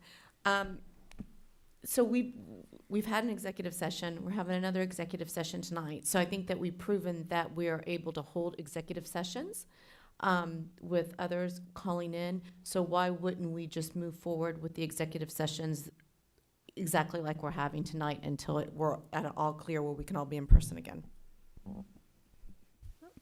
Ms. Embo? That's fine as well. We just didn't know what was going to happen, so we thought it would be good to have it in place. If it is the will of the board to have those executive sessions in person, we can certainly do that and go back to that practice. And if I can speak to that also, part of the reason there are executive sessions that are absolutely critical, and these are executive sessions that deal with settlement agreements, and it is capping it at the sovereign immunity, which is pretty traditional with what we would be coming in supporting. So it was the idea that we are having so many meetings and so many work sessions this summer that were unprecedented, that yes, we can meet, but do we want to have to meet for these types of issues during this pressing time when there are other very pressing issues? So it is the board's call as to whether or not they want to delegate, as I thought we had done Hadn't we done this already? Yeah, this is an extension of that delegation, and if the board's not comfortable with it, then we won't move forward. But it had to do, from my standpoint, it had also to do with the amount of time and where we're devoting our energies as a board member, as board members. I'm sure the rest of you have been in the same place I have, with literally thousands of emails and getting up in the morning and spending till late in the evening trying to keep up with them. So trying to prioritize how we spend our time. So if there's a motion, we'll move forward on it, and if there's not, we won't. Pardon me? Member Castrodeno, you're recognized. Okay, I'm sorry, she wants to speak on the next thing. Okay, so no one wants to defer this authority. All right, then we'll move on to the next item, which is creation, I'm sorry, I think I missed one. I think there's also 1702. I don't know why I thought we had a separate resolution. 1702 has to do with the creation of a medical advisory committee, and Dr. Jenkins, you're recognized. Thank you, Madam Chair. At your last work session, the board asked that we bring forward potential guidelines for your medical advisory committee and potential membership. Before you in the resolution and the attachment are both of those items. I believe General Counsel wanted to comment on. Sorry, let me write down her name then. As soon as she writes down the name, General Counsel wanted to comment as well. The guidelines were emailed to you previously. I did not receive any amendments to it that would not also create some disagreement, and so they are before you now for discussion. All right, so let me recognize the General Counsel, and then we'll go to Member Castrodeno and then Member Gallo. All right. As you know, we did receive a letter today, and I do think it's appropriate for the school board to go forward and create the medical advisory committee and appoint its members. Just know that you may have to amend the scope after our executive session tonight, and the membership may also then change. But we can discuss that more at our executive session because we need some litigation strategy to discuss afterwards. All right, thank you, Ms. Enval. Let me go to then Member Castrodeno. You're recognized. Thank you, Madam Chair. I wanted to address the language in the documents that are posted about the Medical Advisory Committee. And first, why do we need a Medical Advisory Committee? This committee allows us to remove the politics from this process, and so that we can listen to locally based medical professionals. I want to read the purpose as stated in this document so that those listening or watching can follow the discussion and we can be transparent.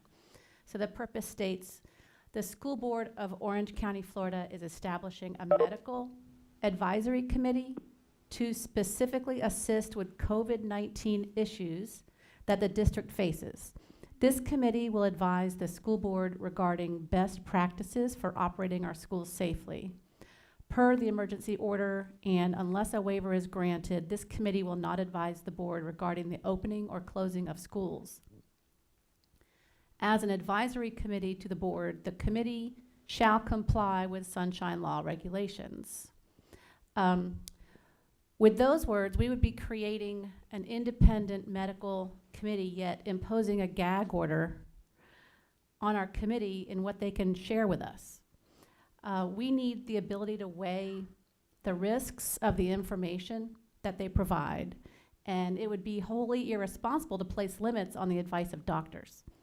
At this time and at this stage of the pandemic, we don't know all the questions we will ultimately ask, but I have comfort in knowing that we have a diverse team of specialists represented by a pediatrician, a school nurse, an epidemiologist, pediatric pulmonologist, infectious disease specialist, behavioral psychologist, and others who represent area hospitals, as well as children who are their patients.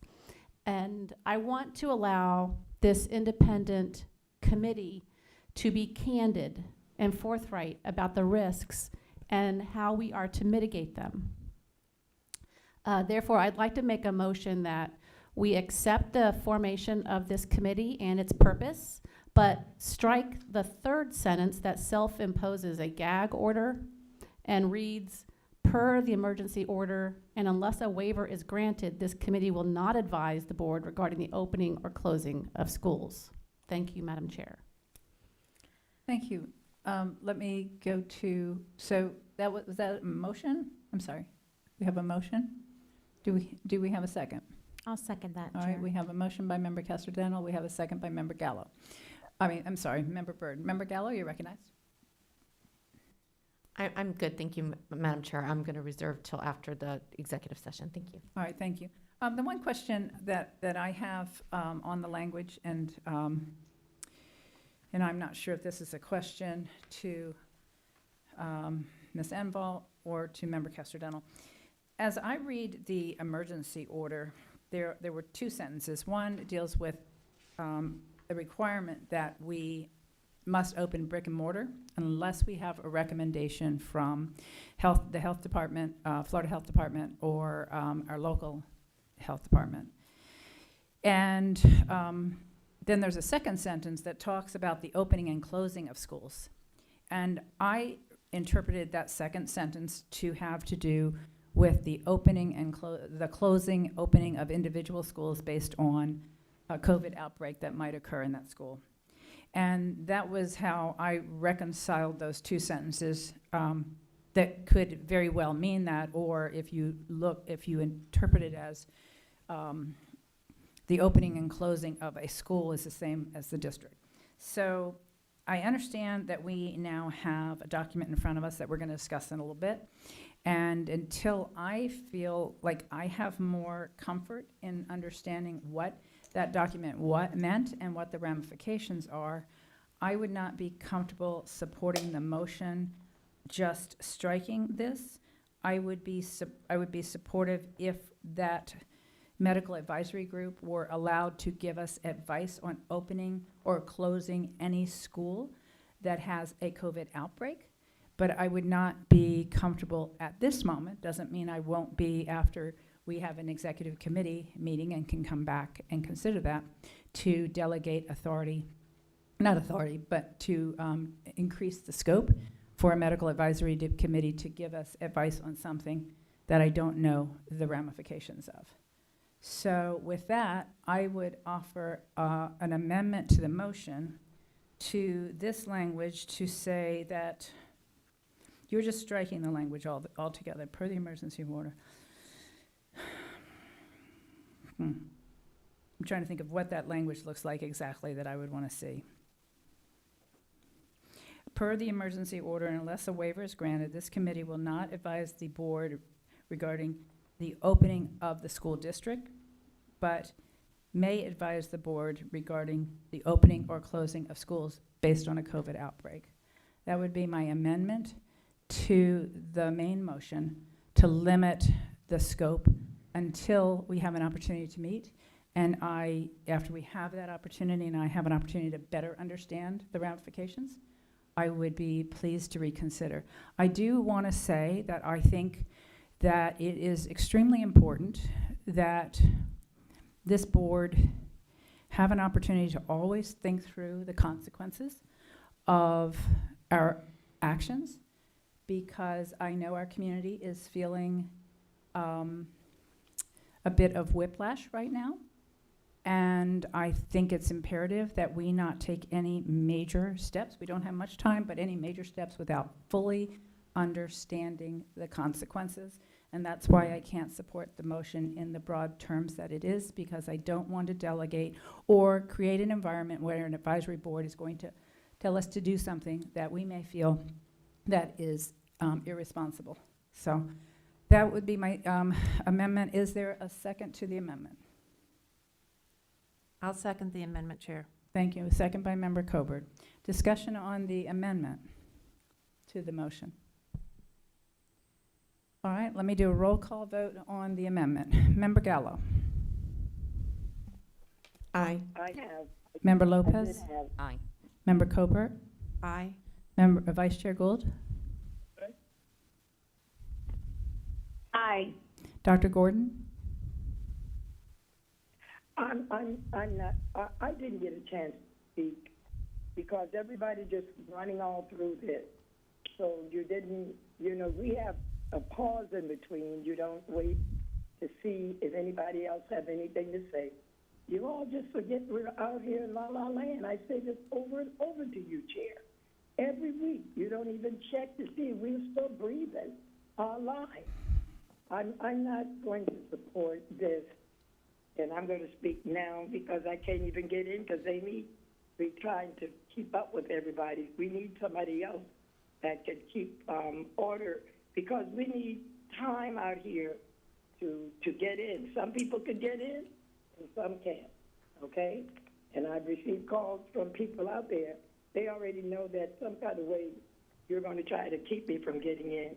But if I want to get in, I'll get in. But I just feel that this is not a top priority since we have so many medical people out there wanting to assist. I just feel that communication could have been sent to the medical community, as I stated in the last meeting when I did get in, that we have worked extremely well with the county under your leadership, under the county health committee. The only thing that bothered me is that everybody had a name, and that troubled me dearly. I don't know if you have done an investigation on these medical personnel. I've also had doctors to call me and ask me what was the task at hand, what were you trying to conquer, were you asking them to do policies, were you asking them to make decisions that we could not make as an 8-member board, along with the superintendent. And they asked me the why, the what, the where, the how, and how often. I myself just received this document today, and it was not posted even at 3 o'clock. It was not posted in the agenda item on BoardDocs. But however, all of you up there seem to be well-versed, and you have names. And you had the audacity to put the names in this document after 3 o'clock. Parents can't even call in to let you know if that person is a good person.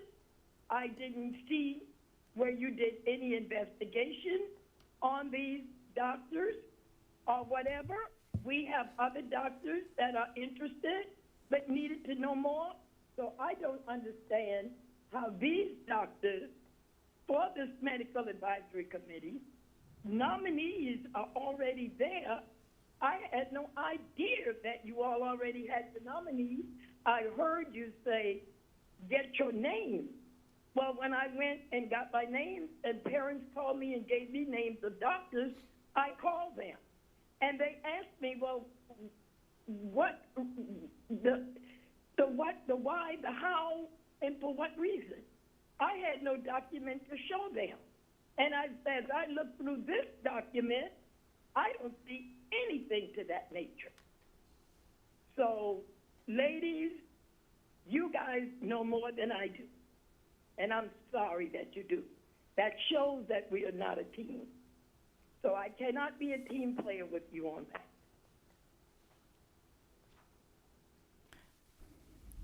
Member Castrodano? I'm sorry, Chair, can you please restate your amendment? And is Yes. it an amendment to my Yes. motion? I believe your motion was to strike the, I think it's the third sentence. Yes. My amendment is to modify, my amendment to your motion to strike it is to modify it so that it would read that per the emergency order, unless a waiver is granted, this committee will not advise the board regarding the opening of the district, but may advise the board regarding the opening or closing of schools affected by a COVID outbreak. I'm going to vote no. Okay. And Member Byrd? Nay. And I'm going to vote yes. The motion to amend the motion carries. So we are now voting on the amended motion because it has been amended. Is everybody clear on that?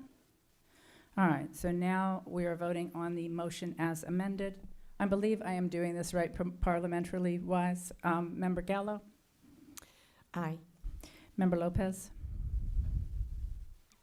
Aye. Member Colbert? Aye. Member Gould? Chair, is this the point where we would be able to have discussion on that amendment before we vote? I'm sorry, can you say that a little louder? Is this the point where we would call for discussion on the amendment? I know that the motion was laid on the table, but I didn't hear where we would have discussion of the amendment. And now the amended policy. Okay. So the discussion would normally have taken place before we started a vote on it. So, Right, but did we call, I didn't hear us call for any discussion. We went right into the vote. That's why I'm asking. okay. So we just voted on the amendment to the motion. And I think what Right. you're saying is I got before that. we vote on the amended motion, you want to discuss it. I wanted to call to see if anybody had comment on that, yeah. Okay, so nobody had queued up to discuss it, so I started taking the vote. Do you want to do you want to have some discussion, Member Gould?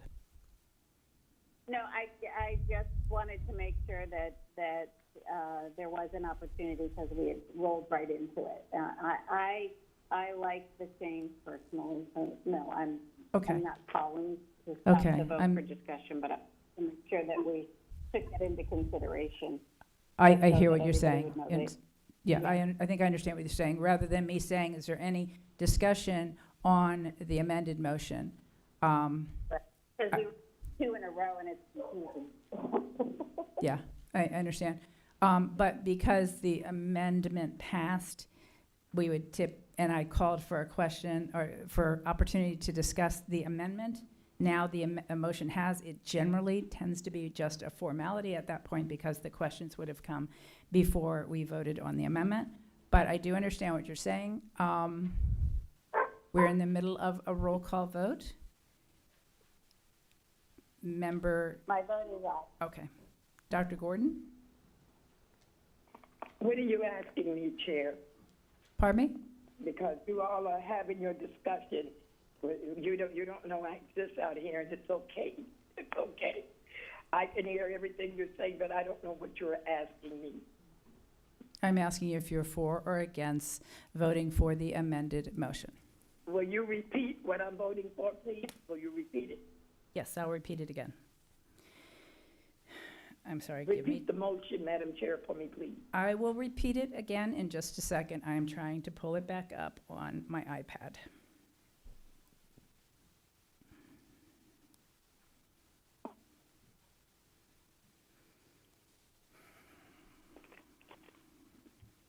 The amended motion would be to amend the language under the purpose, the third sentence under purpose, to read, per the emergency order and unless a waiver is granted, this committee will not advise the board regarding the opening of the school district, but may advise the board regarding the opening or closing of individual schools due to a COVID outbreak.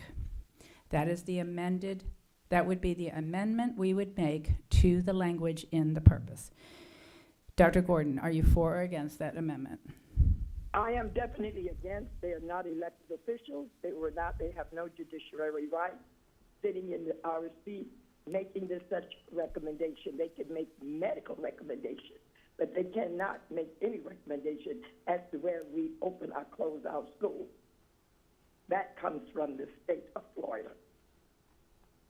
They can advise, but they can't tell us how to close. I am not in favor of this. Negative. All right, thank you. Member Castrodeno? I'm not sure how to vote for this.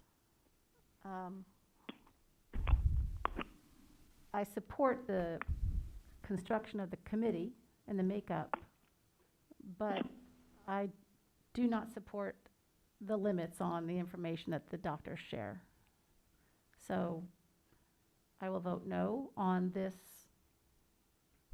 motion, Okay, but otherwise, I support the committee. okay. Thank you, Dr. Castellano. Member Byrd? Thank you. I'm exactly the same. I support the committee, but I don't agree with limiting their advice. So I will vote no. All right, thank you. And I support the amended motion. I do want to reiterate and clarify for everybody's peace of mind that we are going to have an executive session, and that based on the information that we have at that time, I don't doubt that we may have a different position on this, but I do feel it's extremely important for us to understand what the ramifications are of the advice that we might be seeking and the consequences. So with that, we need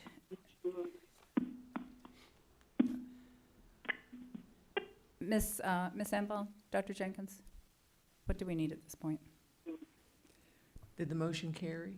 The motion carried, yes, with all members but Member Castellano and Member Byrd voting in the, and Member Gordon, Dr. Gordon voting in the negative. All the Got others it. passed.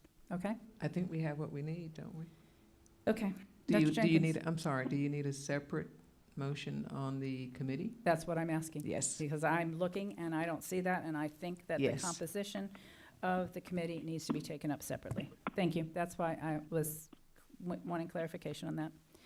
All right, so the actual committee members.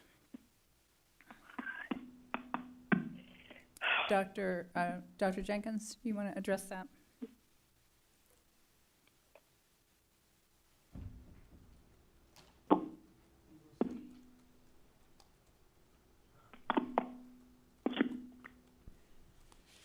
You will see in BoardDocs a list of 11 individuals. The various specialties that the board had asked for are included, including a nurse practitioner from Edgewater High School and the current medical consultant for the district are included. Others have been recommended by various board members, and we have covered all of the different specialties that were requested.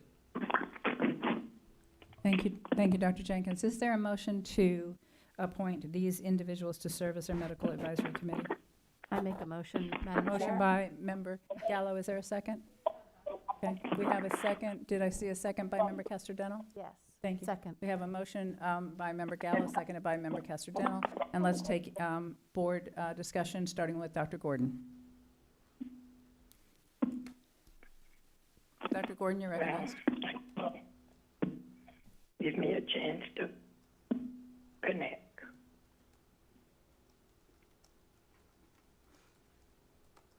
I'm here. I'm using mine. How many minutes am I using?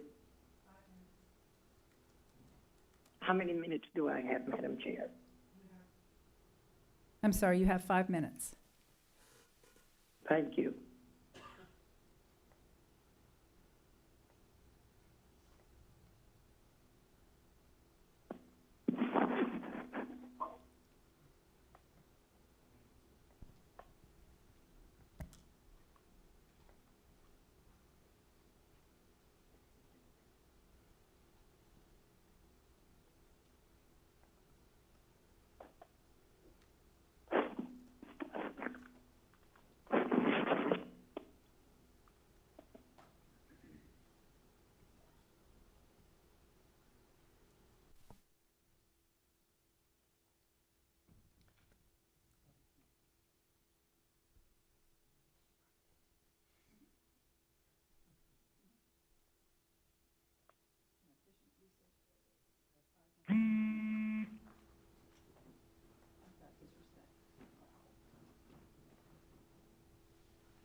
Madam Chair, do we know what community?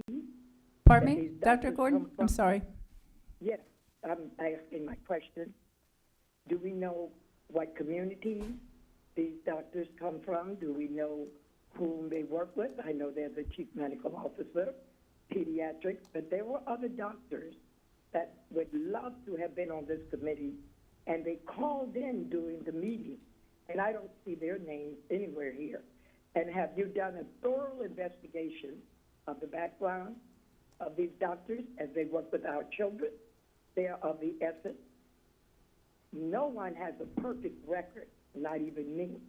We all have something in our background that maybe is not desired. But I feel, I don't care what position they're in, these are our babies, they are very precious, and I know, as a former counselor, I have worked with people in the medical profession, and they have injured our children in some form or another. I do feel that there are others that we could have reached out, but I stated before, it seemed as if you all came with a package deal. I'm not going to say I wish you well, because there are so many other top priorities right now. People need to get ready for our hurricane season. They need to get ready for the opening of our schools. We are on the coastline of a hurricane coming in here, not knowing which way it's going to turn and wipe us out. We're getting ready to open our schools, and we haven't even discussed it in any way, and it's 9/14. I'm going to take my last 2 minutes. How many I have? A minute and a half. You have 2 minutes left, or you have 2 minutes left. I'm going to take it to make you all think about the opening of our schools, how our staff is out there hurting, how they want to work. I don't know of a teacher that really doesn't want to go to work, even though they are sick and have some illness and are hurting and crying. And we're up here picking $1 million doctors that for what? God help you all.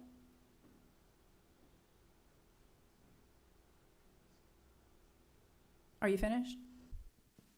No, I'm using up my time. No, Please I'm don't sorry. interrupt. I don't think that works that way. You don't get to just. I think it does. No, work it that way, doesn't. 'cause I'm That's not ridiculous. finished. Well, I will, see, there you go. Know everything. I'm going to give you my last thought. You cannot interrupt my time. As long as you're talking, It's that's fine. I'll up. listen. No, you can't make me talk, because I will use one word at a time. The medical committee is not my top priority, and nor the teachers at this time. Going back to school and opening up our doors are the major medical committee, major medical concerns for us right now. How is this board going to get us back in there? How are we going to keep every teacher? When I'm hearing from our superintendent, we're still trying to get everybody placed. But don't you ever try to take my time. You've done that enough this year. I believe in you, but I'm losing it with you. So don't ever do that again. I will give you the next few seconds to run your mouth.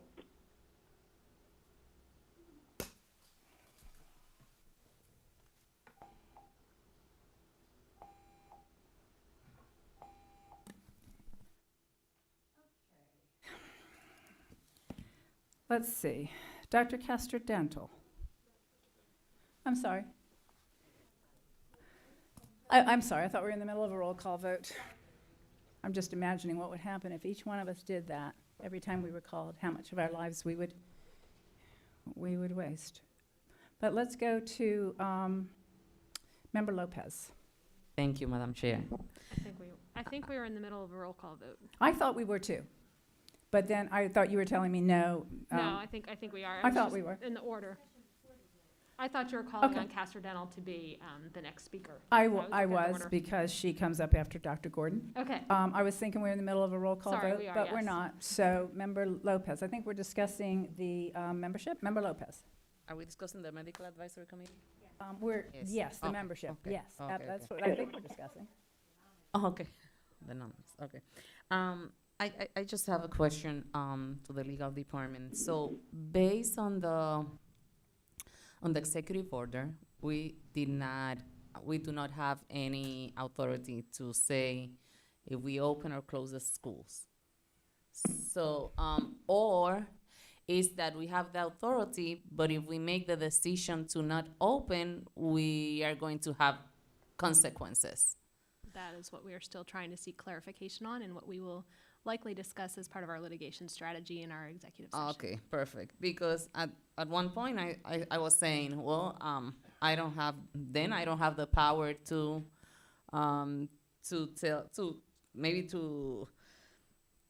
change or to provide, or give power to the medical advisory by saying that they are allowed to open the schools, because not even me know what is the executive order expected from the school board. So I just want to make sure that I'm understanding. I don't know if you can provide more clarification. I highly appreciate it. I think the sticking point is the emergency order and the two sentences that are in the reopening requirements.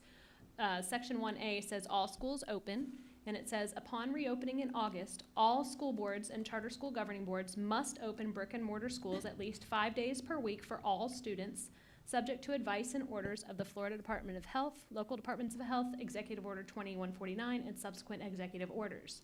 The next next sentence says, absent these directives, the day-to-day decision to open or close a school must always rest locally with the board or executive most closely associated with a school, the superintendent or school board in the case of a district-run school, the charter governing board in the case of a public charter school, or the private school principal, director, or governing board in the case of a non-public school. So the first sentence talks about schools reopening all schools, and the second sentence talks about the local authority that we have to deal with a school. Okay. And I think that's the distinction, and that's what we don't necessarily have clarification from the state. Okay, so perfect. So if we made a decision in the future, if we have that option after we have the conversations, we can say we can make this decision based on the advice of this committee. Absolutely, we can go back. That's what I said at the beginning there. You may have to amend the scope. Oh, okay, perfect. Thank you so much for your help. Thank you. And so that was the reason we modified that language a little bit, so that this group would be able to help us open and close an individual school. But maybe after our discussion, we'll decide that they can actually give us advice on opening our district. What we're voting on, and what is ready for a vote and has a motion and a second right now, but is waiting discussion, is the actual membership, the people that each of us have recommended for appointment. Do we want to discuss whether we agree with ourselves on the appointments we have, or whether we have greater concerns there? So let's go to Member Gallo. Again, this is on the actual people that we've nominated. Thank you, Madam Chair. I think Member Colbert was actually next, and then I'm after Member Colbert. You are so right, Member Colbert. It's a little hard to see. Thank you, Chair. Because we are voting on the nominees, I just wanted to make a technical correction. Our nurse practitioner, her name is misspelled. It has her down as Derry Ravendall. Her name is Darcy Ravendall. I just want that corrected for the record. That's all, Chair. Thank you so much. Let's now go to Member Gallo. Thank you. Thank you, Madam Chair. I'm obviously going to support this medical advisory. I think that it's a great idea, and we've all expressed concern about the lack of information, the lack of data, the lack of scientific information that's been given to this board, and we're being tasked to make a very difficult situation. But I did just want to clarify. I support this medical advisory group giving them the autonomy to tell us if it's safe or not to open schools. I voted the way I did because I just wanted to hear language from the executive session, because I think that we will probably, hopefully, be changing the scope for that position. So I just want to say that I do support them giving us that. I just wanted to read it over in my mind in the executive session, and then we'll move forward. Thank you. Thank you, Member Gallo. Let's go to Member Castrodeno. Thank you, Madam Chair. I was going to pretty much say what Member Gallo also stated, that the purpose of this advisory is due to the fact that our current Director of Public Health has not given us an opinion as required for the emergency order one way or another. So That's why the medical advisory committee is necessary. Thank you. Thank you, Member Castellano. Dr. Jenkins? It occurred to me, if the scope does change, because these individuals, before the board meeting started, actually saw this draft. If the scope should change, I would like the opportunity to determine from each of them if they are still interested in serving, because if we put them in a different position of making decisions that may come under great scrutiny, then I'd like to at least be able to touch base with them to see if they're still interested in serving with an expanded scope. Understood. That's a fair point. And I don't know what's been communicated. I only know the people that I've spoken to. So I don't know if they realize they might be making a decision that would influence us into not opening schools at all. Okay. They just received the same document that you I approved, understand. the old version. Yeah. Member Castellano, we already heard from you, I believe, correct? Member Gould, Vice Chair Gould? I believe Member Gould is having some technical difficulties. Okay. But I do also believe, just a point of order, I believe we were still in the middle of a vote, and I think we stopped. Actually, I don't think so. I think we took a motion and we had a second, and I believe I stopped there and asked if there was discussion. I believe that's what happened. Okay. But if you're certain, I'll go with you. I'm not certain. Okay. All right, thank you. Member Lopez.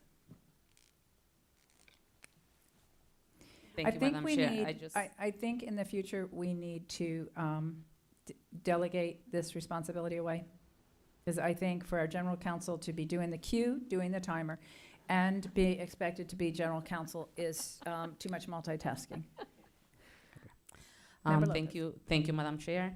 No, I just want to clarify that I also support the committee, of course. Yeah, they are the experts. I'm not an expert on epidemiology or virology, or I'm not a doctor. So I obviously 100% in support of this committee. I think that is a great idea. But I also want to emphasize what Dr. Gordon was saying, because after we submit the names, the ninth floor, our assistant made the investigation on every person that we assigned. So that's why after I made my research, I sent the information to Dr. Jenkins and Marlene, and they made the investigation. So I trust that they follow up with with the research on every person that we assign. So I also believe that we have a great committee as well. Thank you. Likewise. So at this point, we could further debate this, but this is a fairly simple vote, and we have another hour's worth of an executive session. So if the board is in agreement, can I start the roll call vote? Member Gallo. Aye. Member Lopez. Aye. Member Colbert. Aye. Vice Chair Gould. We'll come back to her in a minute. Dr. Gordon. Dr. Castellano. Aye. Member Byrd. Aye. Likewise, I vote in the affirmative. Can we find out if we have Dr. Gordon or Member Gould cannot hear. She's not back on the call, and Dr. Gordon indicated she could not hear either. Can you call them and explain to them that we are casting a vote on the membership? Mm-hmm.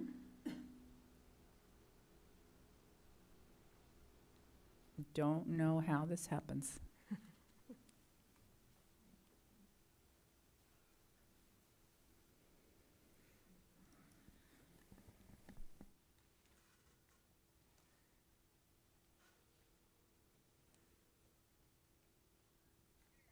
Hi, can I put you on speakerphone? Or, yeah, can I put you on speaker?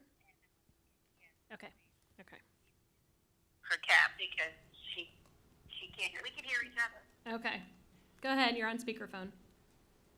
Thank you. I'm sorry. I just wanted to clarify something.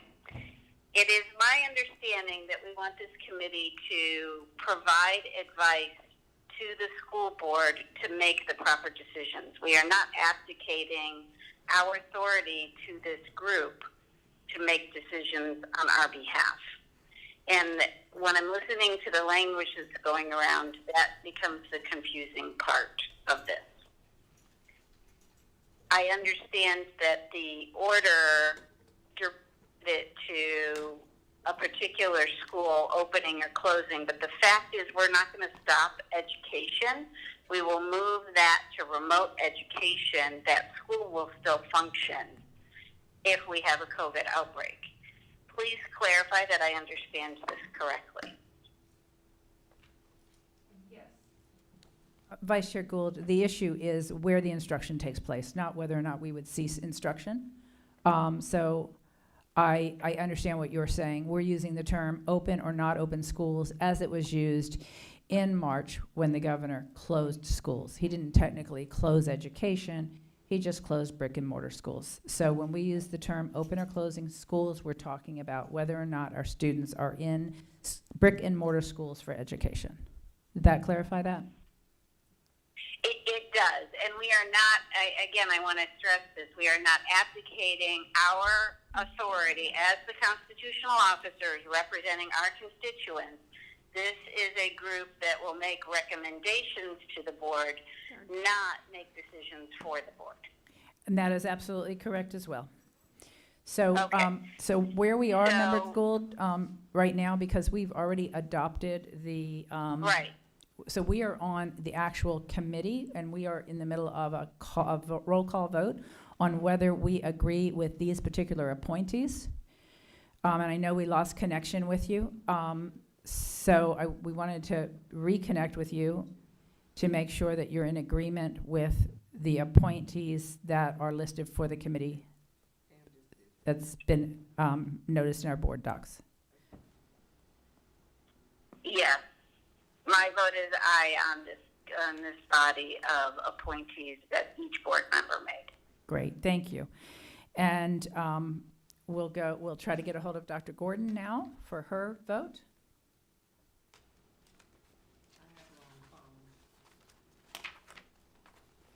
And after this, Vice Chair Gould, let her know that we are about.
Hold on.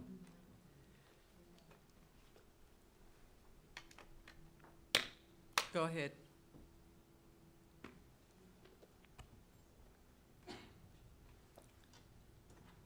I'm here. Yes, go ahead. What am I doing? I need to know what I'm doing. It's a roll call vote. They're waiting for your vote on the committee. Well, I need to hear what I'm voting on from the chair. Because the system is not working. We are overworking the system. Hold on. It's on the Medical Advisory Committee nominees. Yes, but I need her to tell me what the motion is. Motion is to approve. All right, we'll do this again. The motion is to adopt the Medical Advisory Committee recommendations for appointees. Well, I need to hear what I'm voting on from the chair. All right, absolutely. Because the system is not working. We are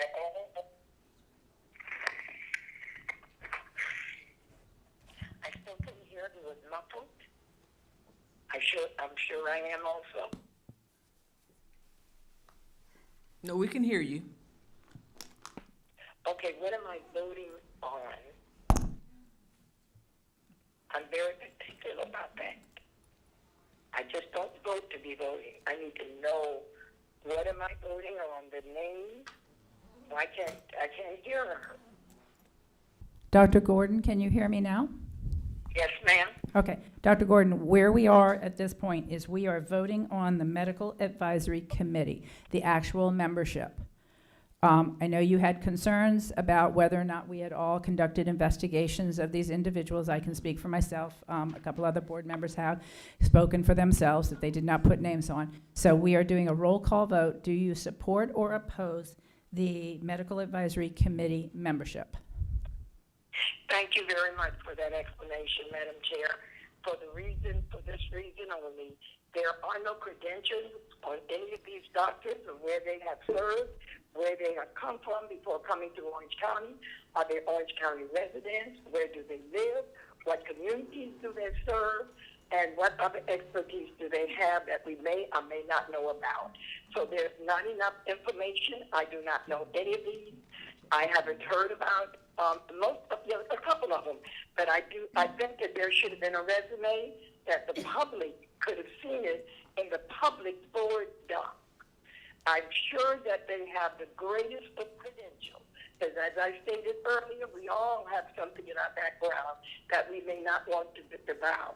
I'm not going to put our children, I don't know what their reason of how this committee came about so quickly and just walked over and got into the board.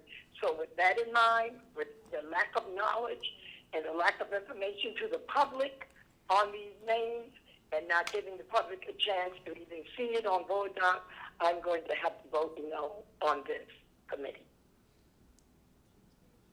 All right, thank you. Thank you, Madam Chair. Thank you. Member Kester-Dowell. Is Member Kester-Dowell still here? I'm sorry. Okay, I saw somebody, no, I'm sorry. I saw somebody walk behind me and I wasn't sure who we lost. Member Kester-Dowell, are you in favor of the composition of the committee? Aye, yes. Thank you. Member Byrd? Yes, aye. And I likewise vote in the affirmative. The motion for the membership passes with all members but Dr. Gordon voting in the affirmative. Dr. Jenkins, do we have an update from you? I didn't vote in the affirmative. I voted in the negative. Yeah, she got it right. I She got it you right. She said all but you. I'm going to go to my home phone because I'm not going to be left out of this. Okay, all right. I'm going to try. No, people don't say I can intercept it because this is so unorganized. Everything is unorganized. Dr. Jenkins, do you have a report for us? If you don't, it would be okay. I do. Give me a second. Okay. And if you'd like to defer for a minute, and if Ms. Enval has a report for us? No, I've got mine. Okay, good. Okay. So I believe Dr. Gordon's going to try to call back in on her landline so she can still be connected. But in the meantime, General Counsel will keep her on my phone and try to keep Member Gould on her phone. So a couple of things I wanted to share. One, wanted to certainly give my formal apologies to parents, principals, and teachers for the jolt they received with the change we made on Monday. I want to reassure everyone that was my administrative decision, but it was not made in a vacuum. But I certainly take responsibility for it. This board had conversations around the notion. I had conversations with DOE, and when we got the approval that this would be acceptable, I saw it as a win-win opportunity for all of those involved. Our teachers and employees would have their pay not impacted or delayed. Our parents could certainly have an opportunity, and students could have an opportunity to be a part of the Launch Ed platform, which will be our pivot should we have a need because of the closing down of a classroom, a school, or the district for that matter. Or for a hurricane, as Dr. Gordon mentioned earlier. If we have to shut down schools for any reason, I think it's good that our students will be exposed. And I think it was compassionate on this board's part to be concerned about our employees who might not be able to manage a delay in their actual pay. And so while there are lots of reasons to support it, I want the community to understand that was an administrative decision after consulting and hearing the board's discussion. Let me also mention for parents who have been concerned about those 9 days, I've said on every interview that I've had an opportunity to share that we are absolutely not going to penalize any students or consider them absent if they are not enrolled during those first 9 days. This is not new. We have always not counted absences until the first day of entry. And so I want to make sure there is no harm, no absenteeism, no issues around making up work for the 9 days. In fact, we've had conversation, our chief negotiator actually touched base with CTA this week and asked that they would brainstorm with us around some meaningful activities, instructional activities, but meaningful activities that our teachers could share and use with their students during those early days. We do not see any disadvantage for students who do not enter until the 21st if that is the need of their family. I've said to some reporters it would be no different than a student returning from out of town, out of state, out of the country. From the moment they return is when we will take up their educational time. And certainly I want to assure parents there's no disadvantage. We will make sure those students are accommodated. Secondly, I wanted to share the data. In fact, there's a slide I've asked them to have ready to put up in the back because and we've added this to our website, some folks were curious about how our actual numbers look. So the first slide you see is the parent choice by model. About a third of our parents, 29% of our parents want the face-to-face model. 62.8% want the Launch Ed at home model. Very pleased with those numbers. We believe that is going to be most useful for our families. And then 7% selected Orange County virtual. A small percentage, 0.8%, elected homeschool or some other entity for their child's education. 144,000 responses. When it comes to our teachers, we surveyed them as well. And what's difficult, and I want to thank our principals in advance because they are working night and day as the dust settles to try to start matching up teacher preferences with the actual demand that we have from our parents. And I want to be clear, there was never a rule that said only teachers who have a medical accommodation can work at home. That is not what was intended. However, the union did request, and we agree, that we ought to first try to accommodate those teachers who need an accommodation due to medical issues, being 65 and over or having some significant issues to deal with. Bottom line is 28.2% of our teachers want to be back in school. Another 17% said they'd like to do Launch Ed but work from their classroom. And then another 45% said they'd like to do Launch Ed at home. 2.8% wanted Orange County virtual school. And then 5.6% said all of the above options are fine with me. And so what our principals will be doing in the coming days, and I'm thanking them in advance because they are struggling with that now, the numbers won't always match directly. A particular school is not going to have children in bundles that match for those teachers who want to be at school or at home. It's based on both the courses and the schedules and the parents' preference. So I want to be clear, while we may look like we're a pretty good match, it may not always be a match from school to school. We'll look at opportunities. Perhaps volunteers can, that want to teach from home can voluntarily cover in some other schools where they don't have as many that want to teach at home. But that is something that we are leaving with our principals. It's a task they have every year anyway. Don't have enough third grade students this year after all, Barbara. You're going to need to teach second grade. This is just that kind of assignment dilemma on steroids for our principals. So I want to thank the principals and APs in advance for that work that they are doing. Next, I want to show you the cover slide. This is our very robust procedures manual. I love that picture. because she looks totally unimpacted by having to wear that face mask. And I just think we have a generation, I saw a toddler with a face mask, and they just thought it was normal. And that's a little disturbing to me. But this picture is a beautiful young girl.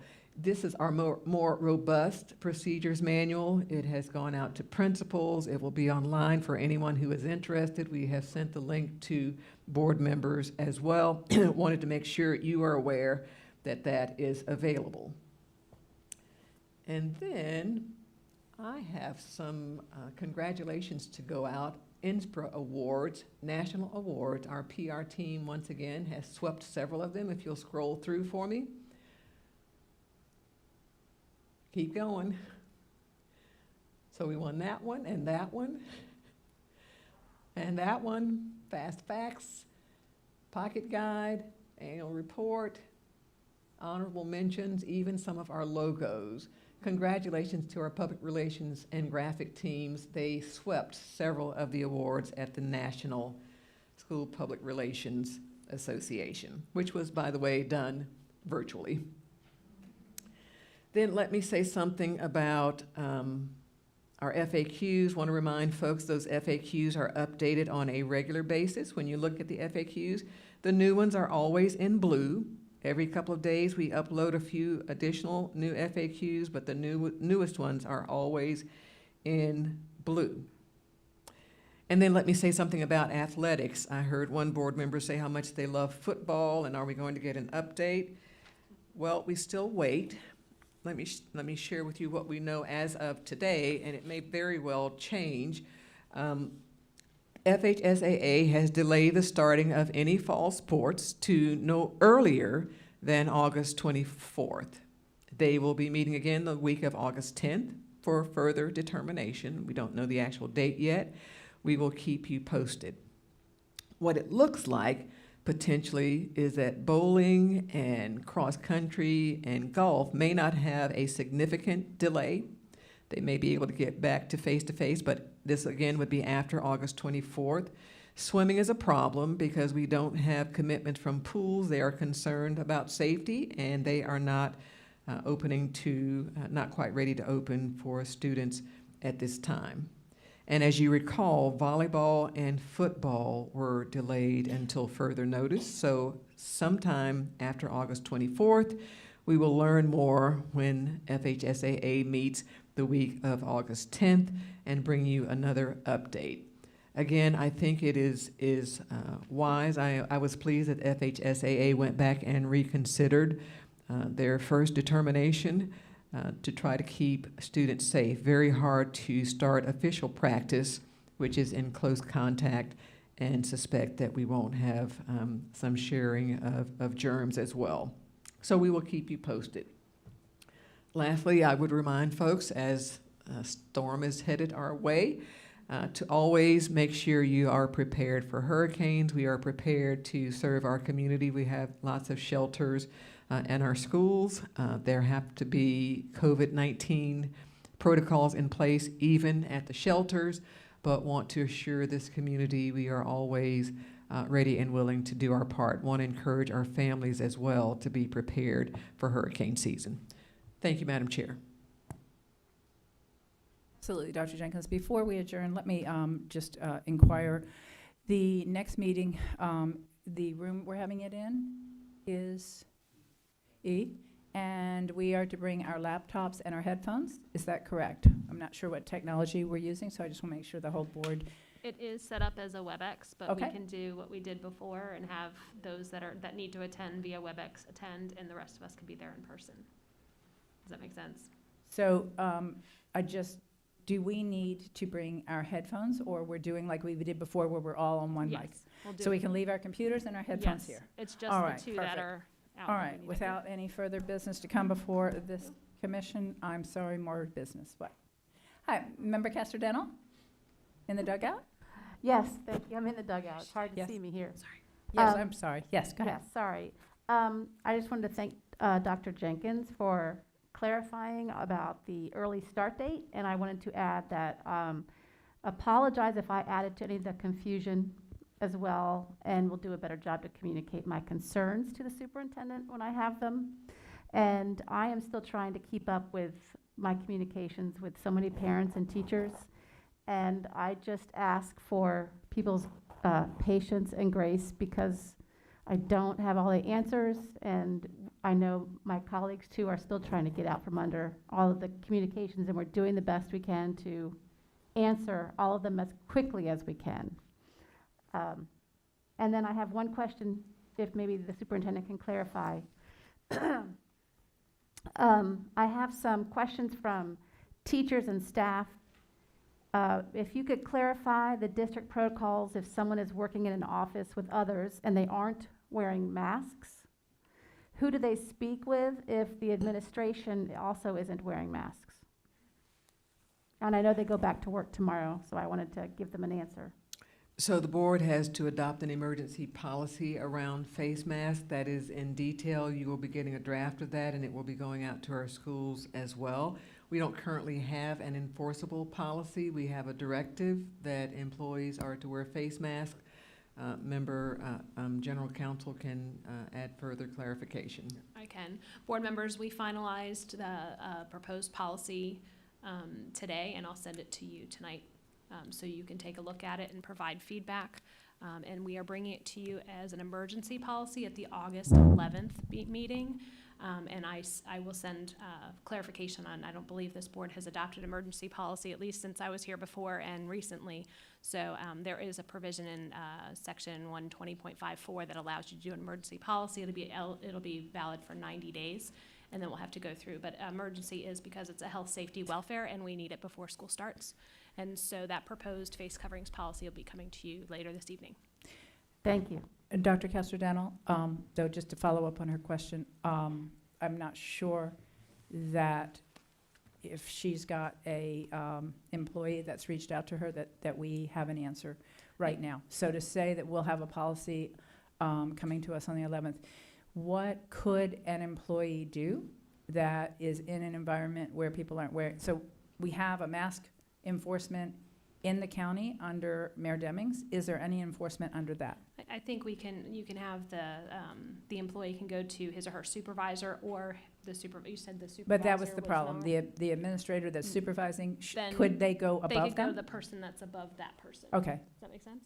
I don't know who it is, so, yeah. But I think that, Dr. Castrodanno, I think that's an important concerns. life safety issue, that if I were an employee, I would want that answer from you. So thank you for asking that. I haven't gotten that question yet, but I know we all get a lot of the same questions. Thanks for raising that. We are going to, if there's not further business, we're going to adjourn this meeting, and then we are going to open, can we, Ms. Enval, because we have to open in the public, can we open the next meeting here and walk down there, or do we need to open it there? You can open the meeting here, so adjourn this current meeting, then open the new one, and then All we'll right. go there. So we are adjourning our meeting, our regular meeting as the school board, and we are convening our executive committee meeting, and we will go to room E to conduct the portion of that is, what's the word for it? I'm tired. I'm so sorry. I am actually just reaching kind of a fatigue We're going to have level our here. executive session. Executive session. And then upon the conclusion of the executive session, it's our practice to open the door in case the public wants to make we sure have to that we're open and close done. the meeting in But there public. will be no further business. Thank you. Let's see you all. We'll see everybody down in room E. Thanks for everybody's.